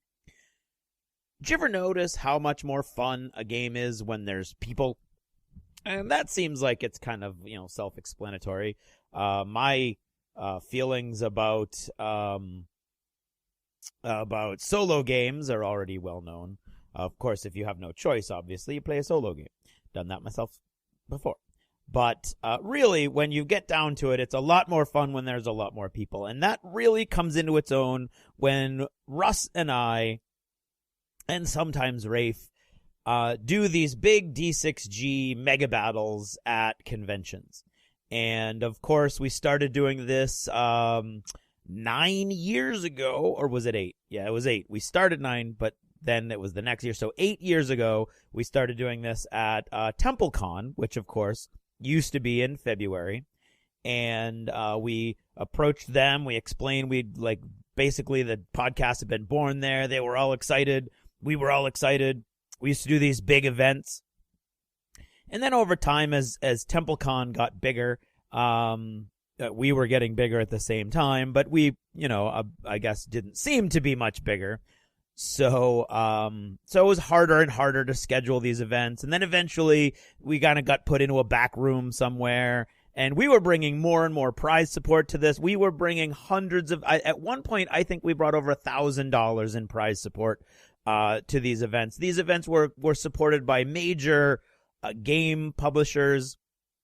It was awesome. we had sometimes up to 20 or 30 people involved. At one point, longtime listeners will remember when we did the Dystopian Wars, Dystopian Legions event. We had the Dystopian Wars going on one table, affecting the Dystopian Legions game going on another table. We just really, really, really had a blast. But it just got really hard to schedule. Eventually we stopped scheduling it with them at all, and we just scheduled it with the War Store. But then we felt like we were kind of imposing, and we were like there, but we weren't really officially there, and it really got awkward. So we stopped doing it. We enjoyed it. We really liked doing it, but it was just something that really felt like it probably just wasn't meant to be. And then this year, of course, with Captain Con occurring in the same time slot, in the same place that TempleCon used to inhabit, in Rhode Island, in the exact same hotel at the exact same time, we were like, oh, maybe we'll go. The Captain Con guys have always been fans of the show. They've always been really nice to us. They've always reached out to us. They've been asking us to go to Captain Con when it was in the summertime since it began a couple years ago. And we can't do the summertime is really, really hard. It's rough. It's right in the middle of convention season. So we're either just on our way to Gen Con or just coming back from Gen Con. My son's birthday is right there in the middle of it. So it's very difficult for us and many people to schedule things in the summertime. So when they switched to the February slot, they reached out to us again and were like, hey guys, now we're in the February. You guys don't have an excuse. We know you used to do TempleCon all the time. And we were like, yeah, no, that's true. But they kept reaching out to us, and it was great. They really made us feel like we were like part of the process. They gave us a huge set of tables right up front, and it was great. It was like being back. We were back in that hotel. We were back in the front room. And it was awesome. And we had, we didn't have enough time to really publicize it because we kind of dropped the ball on that. We weren't in on the online program, but we were in the printed program, and we were right up front. So we had people stopping by. At one point, we had Rafe make an announcement over the intercom to the entire convention, which was awesome. Because when, Andrew Hacksaw made the announcement that somebody from the D6G, as soon as he said D6G, there was a bunch of yay! So that was really neat to hear. And then we played this game of Beyond the Gates of Antares, and it was great. I got to showcase a bunch of my terrain from Antennasetti's workshop and the famous fish tank alien plants and a lot of the Mantic ruined terrain. Russ and I had all of our models all painted up. We had a cool scenario all set up, and we had little cards that we made. It was all just like the good old days back when we used to do this. And so all you had to do is step up to the table. You didn't know how to play the game. You didn't have to know how bring any models. We had little cards that had not only all the stats and explanations of all the rules for every unit that you could have. You flipped it over, and on the back it had a bunch of quick reference information. So literally all you needed was that one card to run that whole unit, and it was a blast. And it went right down to the wire. We finished in plenty of time. We had lots of prizes to give out. It was, again, just like the good old days. We had an awesome Battle Foam hard case. We had the Battle Foam standard bag. We had all kinds of units from Warlord. So it was really neat. It felt like we were back. You know what I mean? And it was exciting, and it was fun, and Russ was doing his old Daka Mouse thing, really being loud and proud. And people were just coming in and looking at it and talking about the terrain and talking about the games and talking about the models. And it really reinvigorated us and reminded us why we love doing this and getting out with the public and doing fun stuff. And even more so maybe than the Gen Con thing, which is huge and awesome in a totally different way. But this lets us play games with a whole bunch of people. And it was just fun. It really, really kind of struck home to me, and I think to Russ and to Rafe, who was there and helped us run it, and actually had the unit that won the whole thing for the GAR in the end, which was funny because he took a small unit because he didn't want to take any of the bigger units from people, listeners, and other folks who had walked by. And so he just took a little unit, and it just happened that little unit managed to be in the right place at the right time and win the game. It was great. We gave away poker chips. We had a few extra poker chips to give away. We had a few extra patches to give away. So it was great fun. And in reference to my last Did You Ever Notice, or one or two ago, can't remember now, they all blur together, when I was talking about writing and the and that I was at a low point, a couple things have happened recently. I have been hired by another company to do some really awesome writing for a really awesome IP. So that was cool and had nothing to do with my little Did You Ever Notice. And then Paul, one of the main organizers of Captain Con, came up to me after our big event, which had already gone well. And I was, I had the adrenaline running and everything. I was all excited. And he came up and said, I have another favor to ask of you. And I was like, okay. And he had my first book.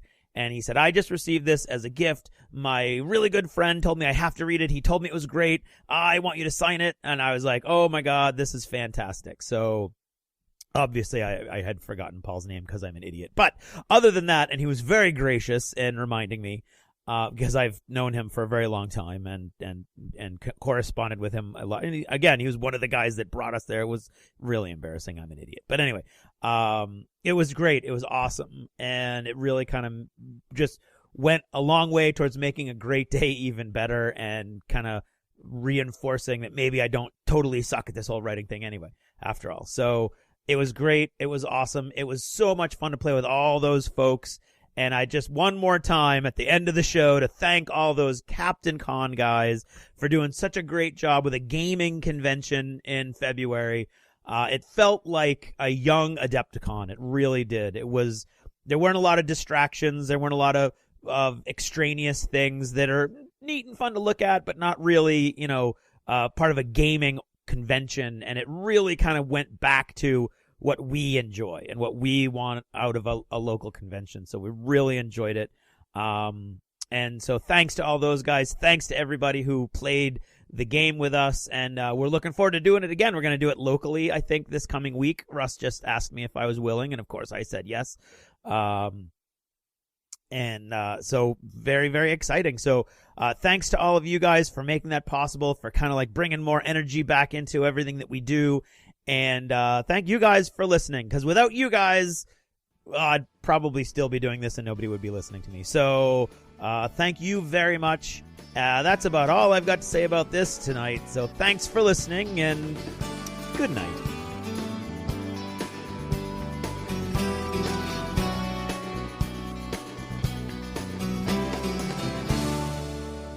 Achievement unlocked! You've made it to the end of another D6 Generation episode, the podcast whose humor has universally been acclaimed as not too horrible. Please let us know what you thought of the show by either emailing us at info@the d6generation.com or by posting in our official D6G episode thread at the top of the DACA discussions forum on DACA.com. If for some inexplicable reason you actually enjoyed this show, you can help others find out about it by leaving positive reviews on iTunes. See you in 2 weeks. Thanks for listening, and happy gaming. The theme from Total Fangirl comes from the soundtrack of The Last Night on Earth, the zombie game, courtesy of Flying Frog Productions, and is a composition of Mary Beth Magalanes. Our listener, just realize that this may be slightly longer than you're used to, because Russ is not happy unless he has found every speck of dust in the box. Yes, exactly right. Exactly. You should actually save that for when we start recording, because that's an excellent point to make to the public in general. As myself, Tom, I appreciate it. Oh, good. But I'm familiar with Russ and his dust gathering